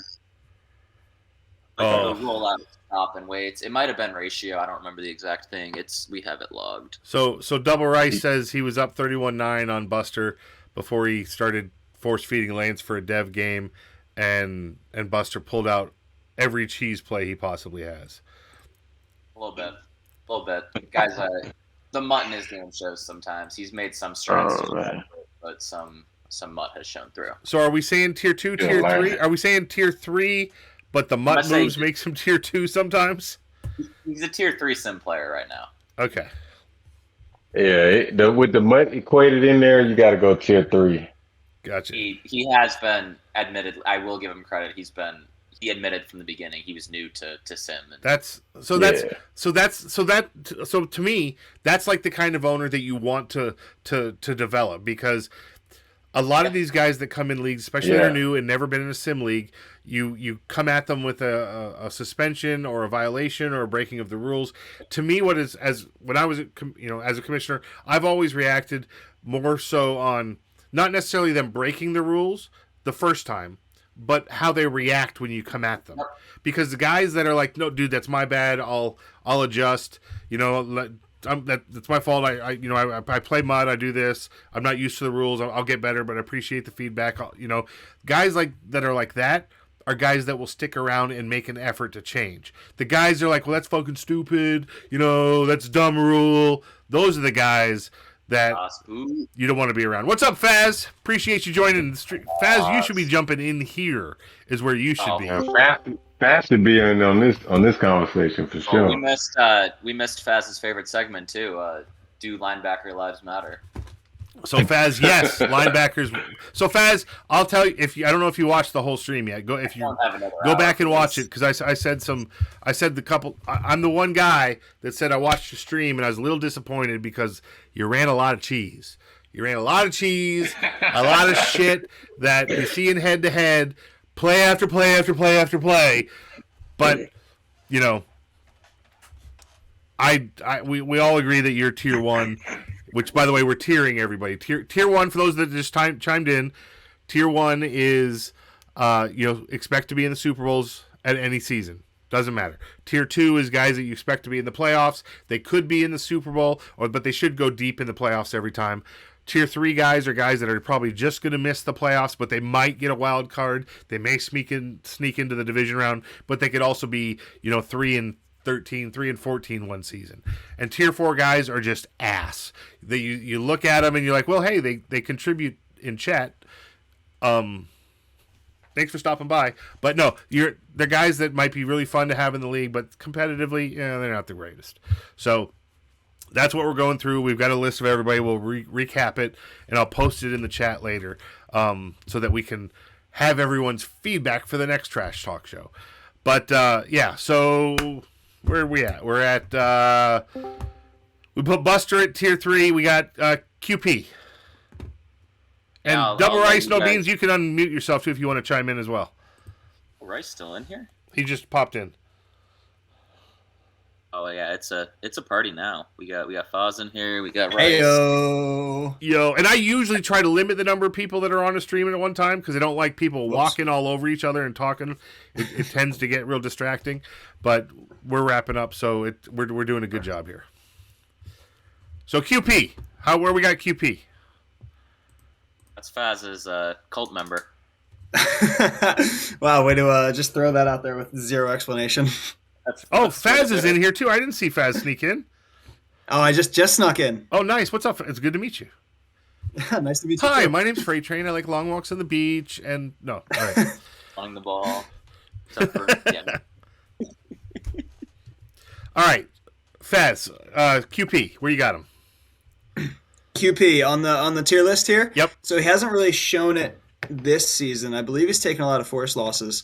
But QP is for sure a tier 1 guy. He's somebody that can easily make a Super Bowl, can easily win a Super Bowl. He has done it in leagues I've played him in. Dude is just brutal to try and defend. His offense is very good and a stellar user on top of it. Awesome. And Faz, I'm going to give you a chance to chime in on whatever the fuck you want to chime in once we finish this up, because I know you're joining. All right, sick. Joining the stream. So, man, we should have had Faz and Rice on here for the whole time. I know. For the tiers. So what we'll do is once we finish this list, because there's only 2 left, we'll quick go down the list and they can chime in on anyone they think that should be changed. All right. All right, dope. So we got QP. Faz says tier 1. What do you say, Smooth? Yeah, I agree 100%. He's tier 1. I think he has one of the best defensive users I've ever played against. He consistently wins. Obviously, TSR is its own thing. Just quick SML thing here. He won the Super Bowl with the Lions in year 2. That's all. That's impressive. That's how good he is on the stick. So he hasn't shown that in TSR yet at all, but reputation so far, he's absolutely tier 1. That to me is fair enough of tier 1. He was my first game in TSR when I first took over the Rams, and obviously the Rams were in total disarray. But he fucking blew us out. So the defense was amazing. That's a tough introduction game right there. That's like I look forward to on the it, list man. of people I'd want to one first. Yeah. He's definitely not on it. One of the things that I love to do when I join new leagues is like give me the worst team. Let me turn around the worst team and try to make them better. So, and it also gives me a chance to evaluate the league with how I'm doing with a bad team. So, true. I appreciate that. Yeah, you certainly got a bad team. That Rams team was oof. We're gonna turn it around, man. We're gonna go on a run. All right, Doc. I love it. Doc, Darkness, do you guys disagree on QP at all? Tier 1? Nah, that's about what I get. From what I saw from him whooping on your head, the first game, and from what I've heard from him just with SML and my brief time there, I think he's a top guy. I got a rope-a-dope him. All right. I haven't really seen him, so I just hear good things, so I assume he's... I hear things. I do what I got to do over here. You know what I'm talking about? All right, tier 1 for QP. Fink. The Canuck. He's Canadian, right? Yeah, every league's got a Canuck. Take off, eh? This Canuck plays like one of the Sedin brothers. He's at least tier 2. I think he's tier 2. He's a very, very good player. Fink is tier 2? Yeah, this season he missed, I think it was 5 or 6 straight games. He was injured. Yes, that's what it is. He didn't play those games. God, it's funny because when I looked at my schedule, I assumed that was just a easy walk-away game. No. He's a pretty good player. I believe he won a Primer Bowl. He can absolutely get it done. I lost my share of games against him. So it took him 2 games to get 700 yards with Mahomes. Mahomes CPU. I would have done it in 1. No, I'm just kidding. With like 8 interceptions. Hey man, yards is yards. That's true. All right, so everybody's got him tier 2. I had him tier 4, not knowing anything about him. So I'm clearly wrong. Anybody else want to chime in? So he was my first playoff game in TSR season 1. I knew absolutely nothing about him going in. But he gave me a great game. It was very tight from start to finish. Good offense. He was not easy to get off the field. Obviously, Mahomes contributes a lot to that. The guy will never misfire a pass. Absolutely. But yeah, he was a handful. That was a tough game. So, off of that one game that I played him, I could certainly see him in tier 2. All right, we got him in tier 2 then. Anybody else? All right, the last guy on our list before we open it up for Faz and Double Rice to talk about the tier list, we got Gouda. My boy Gouda. So I tried to I had a game against Gouda, and he ducked me. He dive rolled, Navy sealed, fucking got behind shit. He was scared. He was scared. I mean, I'd be scared. I mean, look at me. I'm fucking. You don't want to. That's some scary shit. That's some scary shit. 51-0. 57-0. Whatever I Spy was. Anyway, moving on. Where will we put Gouda? I think Gouda's. Go on. Gouda. I wish we got more of his tier 1 press conference videos. Gameplay wise, I think he's very similar to Death Wish in terms of he shows flashes, might even sneak into the playoffs one year, could knock someone off, but he's consistently going to be in the outskirts, and I think he's tier 3. Yeah, he's an interesting case. I love the guy. He's a great league member. He shows flashes of tier 2 and he shows flashes of tier 4, which lets me settle pretty comfortably in at tier 3. He usually plays, pretty decent defense. His offense can get him in trouble. He can be a little basic. And sometimes if you take him out of his comfort zone, he just starts chucking you the ball. And that makes it so his defense really is screwed from the outset. So I think tier 3 is a safe spot to put him in with potential for a little bit more and also a little bit less depending on the week. All right, I think that's fair. He's the worst version of his brother. Who's his brother? Yeah, you can see them do a lot of similar things, but just not quite at Q's level. But you can, every now and then you see the stick work. He put on a juke in his game last night, and I almost fell out of my chair. Yeah. So the question is, are they younger? Yes, Gouda is the younger brother. So how do we ever have fear that one of them is playing the other's games? We have fear that Faz is playing Klink's game. No. Yeah, that's actually a sore subject. I wouldn't bring that up. Yes. I say it because I know as a commish that you got to worry that happens when you've got roommates and shit in the same league. Yeah, I don't think you have to worry about that. Q is so me as a teacher, I'm the very kind of hold your hand and bring you along. Q is that guy in the video montages where he's just beaten down at his pupil, just doesn't give him an inch, just slaughters the guy, and he's like, you just have to be better. So I don't I don't think you have to worry. Okay, so integrity, and that's a good thing. That means integrity is not an issue for either one of them. No, they're both. No, definitely not. All right, so that's our list. So here's who we've got, and you can chime in on these first. We're gonna start off with the tier 1 guys. So I just sorted them. So tier 1, which are the guys that we expect to they could make a Super Bowl in any given season. They're always going to be in the conversation. It doesn't matter what league you jump into, you expect them to be in that conversation. So tier 1 guys, we've got Jay Smooth, Mad Bomber, Klink, QP, and you, Faz. Those are the five tier 1 guys that we've got. Would you agree with all of those? Our big 5. Yeah. Yeah, I don't. Say it again, Smooth. Klink and I are the gatekeepers. We're the fringe. Yeah, I mean, you might be in the NFC. We'll find out. Yeah. Oh yeah. But yeah, I don't think there's any reason to argue that after the first season we've seen and with the layout that we have. Okay. Tier 2. Now, these are the guys that are consistently in the playoffs. They should go deep in the playoffs. They might make the Super Bowl. They might not. Or they might sometimes occasionally fall out of the playoffs, but they're always going to be in that playoff conversation.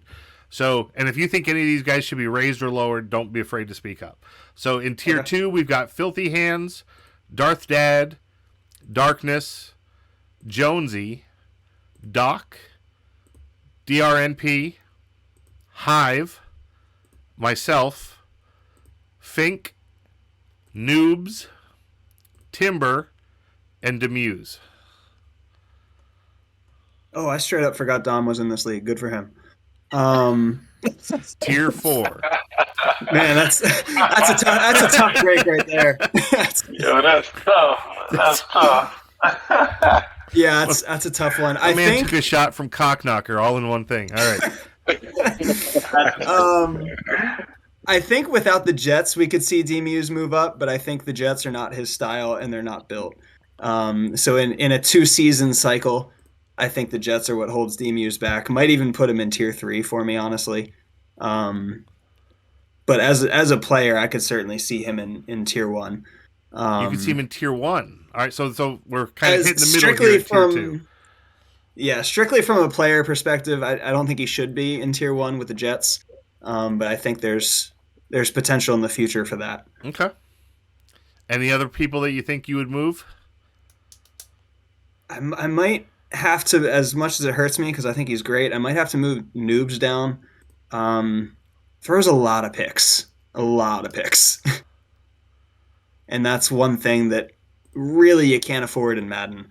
So when I see him play, great guy, love the commentary. I love Noobs. Noobs is a great dude. Yeah, awesome. Unfortunately, it seems like sometimes he forgets what color jersey he's wearing.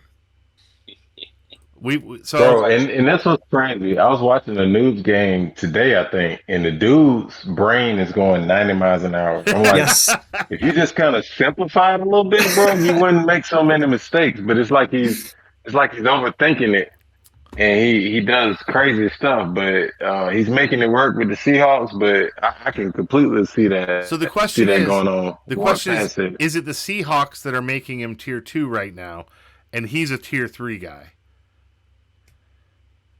That's interesting because his quarterback is like bad, like next level bad. So I throw it out there because there's some teams that hide deficiencies, right? Sure. Yeah, and it's pretty nice when you can just throw the ball up to DK Metcalf in a pinch. Who doesn't even lead his team in receptions. Which is crazy to me, but yeah. He does. So that's what I was saying about the Bills. So I think Josh Allen hides skill. This is no knock on the Bills owner, but I think Josh Allen, guys like Lamar, Josh Allen, Kyler Murray, they hide deficiencies. They do, but I think in Klink's case, his gameplay. I mean, he's just blowing some guys out. Like he's blowing out the guys that he should be blowing out, and playing well with the team around him. It's not like he's just eking out some wins against teams that he should beat. He's winning definitively some of those games.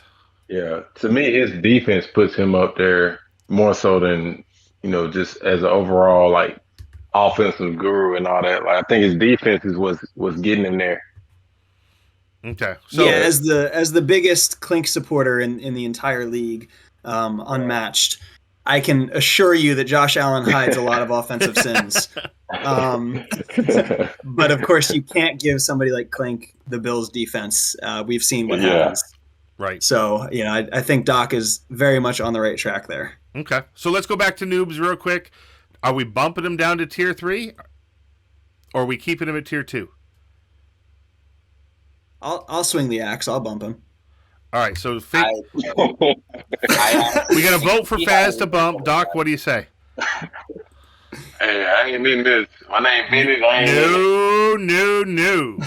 No. Hey man, it's called Trash Talk Tuesday. You got to throw some punches. I like news, man. I like news. I see a lot of potential in news. I see he's thinking. You know what I mean? I don't care what he's thinking. I want to know what he's doing with the sticks. Will he make the playoffs? Will he make the playoffs every year? I don't know. And I guess for that reason, yeah, you can bump him down to 3. So there's 2 for 3. I think he only wins 3 more games this season. So I would easily say, I would say he bumps down to 3. I think he had a weak schedule. Because the other question is, exactly. The other question is, who has he really played? And so that's what it comes down to. So I would have to move him down to 3 if we're looking at that. Darkness, Smooth, you want to chime in? You want to talk us out of our... I would love to. If he had a quarterback, we're not having a conversation, period. He was an idiot and cut Drew Lock. I can't believe I'm saying that. He should have held on to Drew Lock last season. But if he had an actual quarterback, we would not be having this conversation. But don't tier 2 guys adapt to their quarterback? Yeah, he's 7-2 right now? Yeah, but look at who's he played. That's a great question. Let's look. It's not great. So we got the Niners in week 1, 18-15 win. That's a good. Obviously, Bean's a good player. We've got. I'm assuming the Rams AI in week 2. Yeah, it was after 10 days of vacation. I just want to put that out there. That was my first game in 10 days. Oh, hello, Beans is in here. What's up, buddy? Yeah, just lurking. Just got my just lurking. Yeah, I'm at. Yep. So the Rams after 10 days of vacation, 3-point win. Yep. Rams was a CPU game, so that's a free win. Loses to Gouda, who we just put in tier 3. Yep. Yeah. Beat the big win over Buster. Big win over Buster, and we've got Buster in tier. Where do I have him? We have him in Sim Tier 3. Tier 3, yep. Sim Tier 3. Yep. Tier 3. He beat the Panthers, which it might have been the old owner. I don't know if that was Noel's first game. That was Noel's first game. And we had Noel in Tier 4. Yeah. Well, I got Noel Tier 3. No, Tier 3. We had Noel in Tier 3. Sorry. Not good. Then he beat Beans Yeah, again. he got Beans again by 2.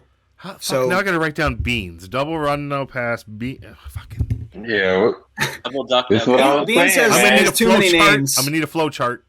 All right. Yep, Duck Boys. He's all over the place. Crab Fry Man. All right. So he beats Beans in a close game.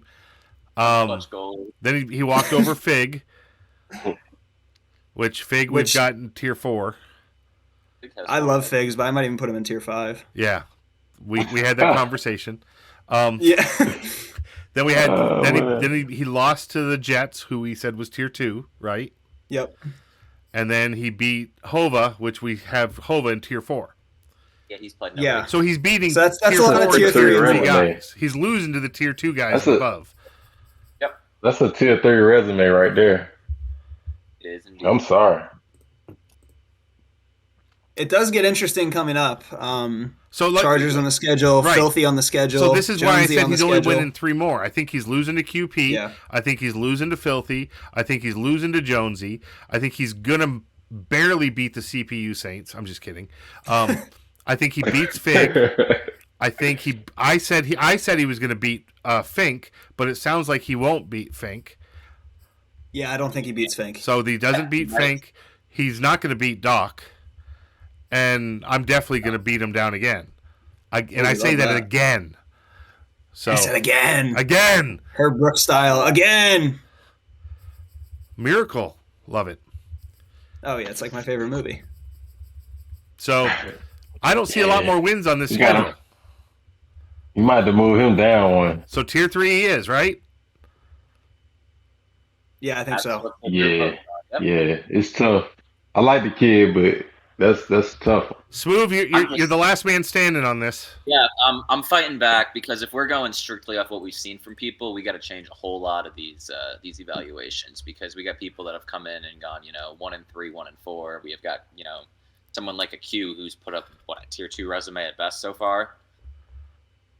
Who's clearly Tier 1. Like I don't think we should be picking and choosing to just go resume exclusive, or just as opposed to the. How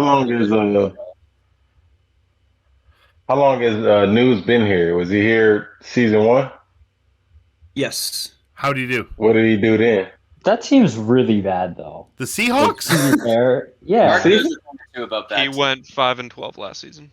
Like, last year was bad for him, but like... He said, ooh. 5-12? And we talking Tier 2? Yeah, I don't know. 5-12. Come on now.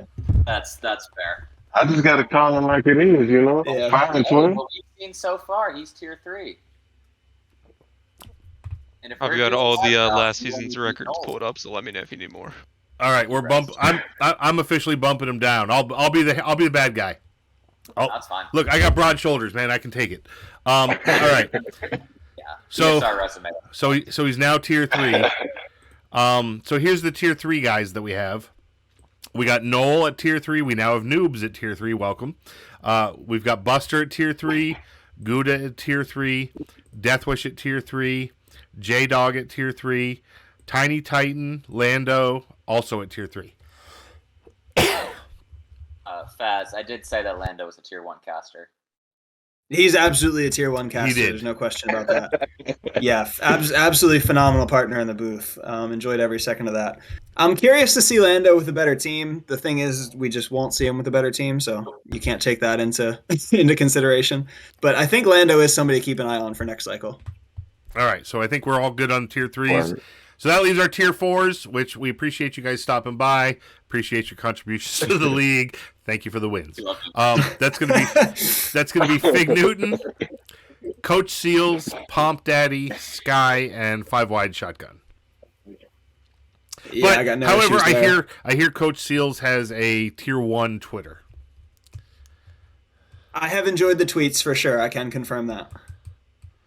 I feel like it's a porn Twitter or something, but he has like 5 tweets a game. Is he pissed off? Yeah, it's quite a bit. He has like the most storylines out of anybody in the TSR for sure. That's awesome. So many. That's what's up. That's what's up. There's a loose Seals reference here that I'm not coming up with. Nice. All right, so that wraps up our tier list. I will put these into a graphic and post it in the chat so everybody knows where we got them. And they got a season left. What, half the season left to change it? Yeah, half a season and change. We got some playoffs too. So. Yep, not that far away. So you got to make your playoff runs.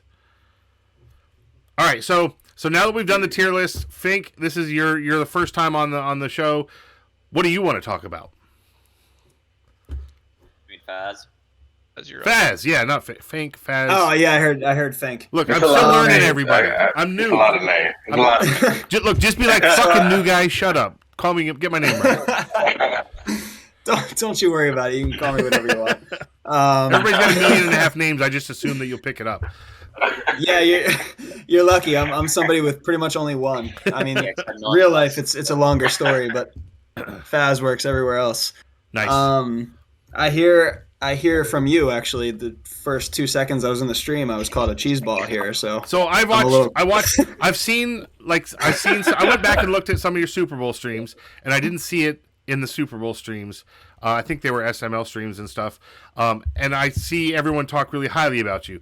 And then I saw the one game, and I don't even know who it was. It was a recent one here in TSR. I'm like, oh shit, he's playing Faz. And I swear it was double crosser shit that you see in head to head a ton. Like playoff, I'm like, okay, I know where he's going with this ball. I know exactly where he's going with this ball. I know where he's going with this ball. You know, it's just this. Now I also say it's late in the fucking cycle and everybody just knows what works. So that could be what it was. But I just felt like it was a lot of, okay, you see that in head to head. You see that in head to head. You see that in head to head. You know, left and right. Definitely fair. But like I said, it's late in the cycle. Yeah, it wasn't the game against Darth, was it? I feel like my offense sucked in that game. I don't really remember. I'd have to go back and look. Because I didn't even realize it was you at first. It might have been Darth. Yeah, that's fair. But then I busted out on Darth for running PA crossers against somebody, and I'm like, dude, you're Darth, and your big thing about rules and PA crossers is literally the most broken play in the game. So why is that in your playbook?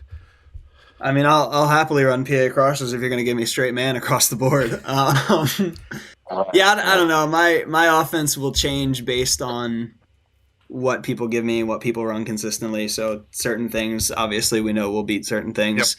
Yep. So if I see somebody coming out and strictly cover 2 all the time, like PA crossers is going to be eliminated from the playbook. You're never going to see it. Yep. Hova, we had you. Hold on, Hova's in chat. Wants to know where's Hova. I said for it. Tier 4, Hova. Sorry. We felt bad about it. Sorry. You my guy, though. You still tier 4, but you my guy. You can come in and argue your piece if you want to. All right, sorry, Faz. Go ahead.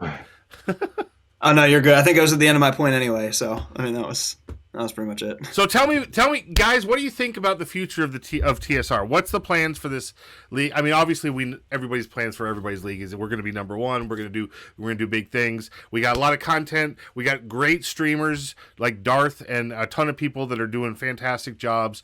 We got podcasts coming out. Appreciate everybody putting together time for that. But more so, I appreciate that everybody takes time to jump into a show like this and participate, because this is really what makes this show work. This show does not work if you guys don't jump in and participate. Then it just becomes me talking shit about everybody else and maybe giving some news clips and stuff like that. So I appreciate everybody jumping on here and being a part of this. But where do you see the league going? What do you see that you want to change? How hyped are you for Madden 23? Let's talk about the future. Who wants to lead? I can kick it off since I ain't no admin, and I'll let the admins go from there. There you go. But yeah, we'll do it like that. But to me, I see TSR. I think TSR has a lot of potential to be a crazy league.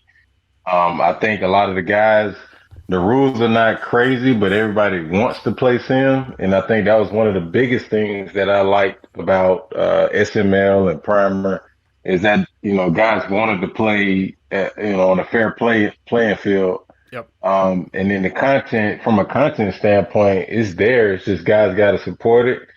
And I think TSR has the potential to be one of the top leagues, moving forward. So it just depends on, my biggest thing is how much, it's going to be kind of like here go the filter. But I'm gonna put it like the biggest thing is, I'm trying to reel it back. The biggest thing is like, how much is it going to be a side chick? How much attention is it going to get? Other than that, I think TSR can go up, but other than that, it's a lot of potential there. So that's my thing on TSR. We can get more guys, and once we get, new recruits in and stuff like that, TSR is only going to go up. But I think that as far as the grounding, standpoint, I think this league is going to be crazy. Yep, like I mentioned, I've enjoyed, obviously I'm new and I don't know everybody yet. I'm still kind of finding my way around the league. But when the league is good and you can see an admin team that cares about the league, they're timely, they're holding people to the rules, they're doing things like that, it makes you want to contribute. Like, I don't do the trash talk show in every league that I'm in. My wife would probably kill me. She likes to talk shit behind me when I'm on the stream. She's like, "Are you yelling at the internet tonight?" Yes, I'm fucking yelling at the internet tonight. Deal with it.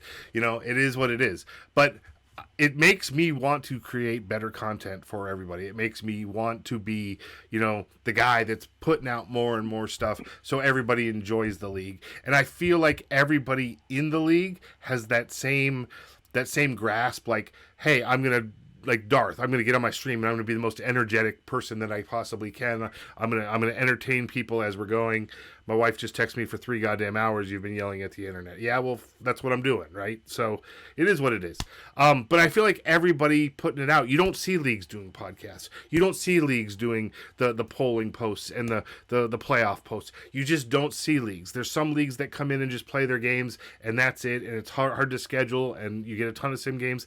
That's not what I feel here. So that's what I love about this league. And I asked Doc, because Doc knows me real well, and you can ask Deathwish because he knows me the best. But I'm picky as fuck when it talks to league. I'm a commish that if I'm in a league and I think that, oftentimes I grade leagues by the admin team. If it's a shitty commish and a shitty admin team, you know what? The league goes south. I think that we have a top-notch commissioner and a top-notch admin team. So I am grateful for that. Yeah, when I saw you doing trash talk, even for Primer, when I saw you doing it for Primer, I said, yeah, this is gonna be a good thing moving into Madden 23. So I mean, it's there, man. It's just we gotta, continue to get good recruits in, and shoot, it's gonna be a good league because the admin team doing their thing. So absolutely, that's my spiel on it. And I hope you guys enjoy this show because I think this one it tends to it's a love it or hate it kind of show. Guys either like, holy fuck, he's going to be talking again, or people enjoy getting on and having it. So this has been a blast so far. I mean, if we didn't enjoy it, I don't think you'd still have 5 other people in this chat right now. Little TSR history lesson. So TSR it came out of almost nothing in that. We had found a second league to join. What was it? Madden Marvels? Is that what it was, guys? Madden Marvels, the legends. Madden Marvels. Yes. We joined this league, which had the great Discord setup, looked nice, and then the commissioner was just nowhere to be found. We didn't even get past the team draft, basically. And so then, Bomber leading the helm, Bomber is the driving force behind all of this. Basically said, "Fuck, I'm just gonna make my own league." So then we moved over here. We started making the own league. Him leading the pack, us helping facilitate that and whatnot. And the fact that it's already at this point where I think it's such a viable, legitimate league with, half the guys that we brought over, mostly from kind of the SML verse, some from, Hive and Dark, who I know and whatnot. The fact that we're already a legitimately established league, and the fact that we found so many guys like you for this podcast. I know Filthy has a pod coming out soon, or T-Bone, Darth Dad, whatever you want to call him, streaming. It's awesome to be this much of a league this quickly, and I think we're all really happy with that. Awesome. Mm-hmm. Yeah, no doubt. I'll probably just echo a lot of that. There's obviously been jokes around, and Doc brought it up, calling it like the side piece. There's been jokes about, oh, it's primer number 2. It's not that. It is its own thing. We don't have any goals or plans for it to be primer 2. Bomber kind of has a vision, and we're all willing to follow it and help cultivate it into what it can be. And really, it's been awesome to see it grow kind of so fast, especially because we started late in the cycle, and it's not easy to get people to join a league late in a cycle. Right. They were announcing Madden 23 stuff, and we're like, yeah, let's start a new league in Madden 22. So the timing was probably pretty poor, but it's gone really well, and we've had a lot of great guys join. This show is awesome. We have a couple good streamers. DW does his polls. Doink and I were able to do a shadow check. So it's been cool to see it kind of develop so fast, and I think as we get into 23, it really can take off as we get some of these empty spots filled. But people I don't think have to worry about it being a side piece or a side chick. This is going to have its own room to grow, and we're all here to help it be the best it can be. And for some of the guys that are in the chat that may not be in the league, join in now. They got a pretty good chance to get a 23 team. Yes, I would believe so. I think we got 2 open spots right now. Yeah, 2 open spots, and then a couple ghosts. Hey, how did the name Shadow Realm come about? What's the where did this come from? Yeah, what's up with that? That's kind of a me special. That's my boy Matt Breida. So I'm playing SML playoffs against. I'm against, a Breida fan, by the way. Yeah, I used to be. So before the SML got blipped into the Nether Realm, I had the Bills. I was playing a playoff game, playing against Dan, my kind of arch nemesis for this season. And I'm driving down the field. It's a close game, and I was mostly in control the whole time. Driving down the field, he hadn't really stopped me. I'm about to score. I get hit sticked for maybe the first time, and Matt Breida fumbles, loses the ball. Dan picks it up, goes down and scores, and I lose the playoff game and really never stopped hearing about it. And so then I basically just said, hey, Matt Breida is banished to the Shadow Realm. He's done. I never played him again. I replaced him. Wow. And the joke just kind of took off from there, and Shadow Realm became just everyday vocabulary around the league. And when we made this one, we were like, yeah, let's just call it the Shadow Realm. We kind of off in the shadows, and we'll have some fun with it, and it stuck. Did Gouda put together the art for this one? Yeah, it was Gouda. It was Gouda? Yep. I couldn't remember if it was Gouda or Bomber. Shout out Gouda for that one. Awesome. Well, that's good to know. Little league history. Yep, little Matt Breida. So every time you think of think of Matt Breida, I'm a fan of User and Breida. Doc will tell you. Yeah, well, never again. Hey, minor spoilers to come. Let's have this conversation in about a week or so, Faz. Oh no, what happened? You will know when you see it, okay? Oh, jeez. Uh-oh. This guy's got Matt Breida on his team, I bet. Dark knows what I'm talking about. Yeah. I would also like to have that conversation then. All right, well, catch me in a few weeks, I guess. We'll check back. Also, that must sound so creepy from your point of view. You're just I have no idea what you're talking about. Yeah, a little bit. I mean, hey, I'm still on for the ride, I guess. There's some Thor spoilers. Yeah. Thor spoiler alert. Golly.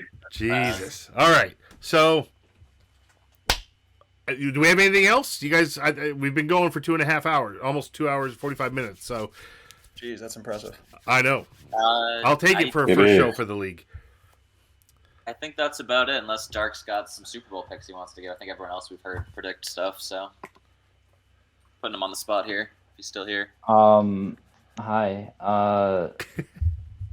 He seems really prepared for this. I know. Yeah. Well, yeah, I've obviously been thinking about that the whole time. I'd probably say Smooth and Bomber. which is our general consensus so far. Faz, I know you want to chime in. I put Faz in the Bucks. Oh, you said Faz in the Bucks? Ooh, the Bucks make it. Faz I feel like that's out. Faz in the Bucks. I'm definitely shooting for it, so I'll put myself there. I'd love to see an F bowl.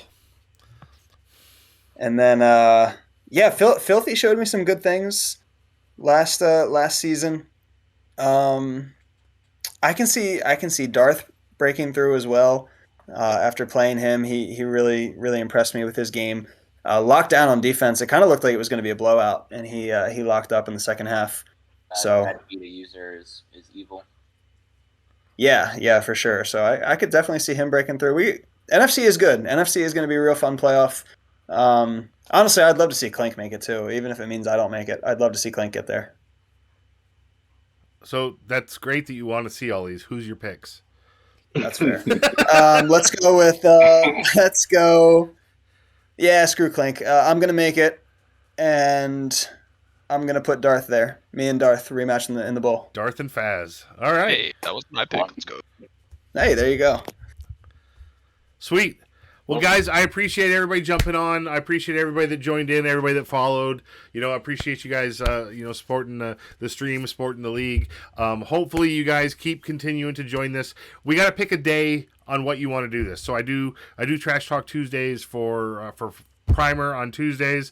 Let's pick a day for us, and we'll just lock it in. If it's going to be Thursdays, Fridays, Saturdays, I don't care. Whatever day works for the league, we'll lock it in. I say Sunday nights are usually bad because once the season starts, there's football, and Monday nights are usually bad too because of football. So, any other days than that, I'll make it work. We'll have DW set up a poll for that. We got a poll guy. All right. That works for me. Well, on that note, guys, I appreciate you joining. Again, Freight Train Shane and the crew, play your games. Fucking schedule today, now. Get them done.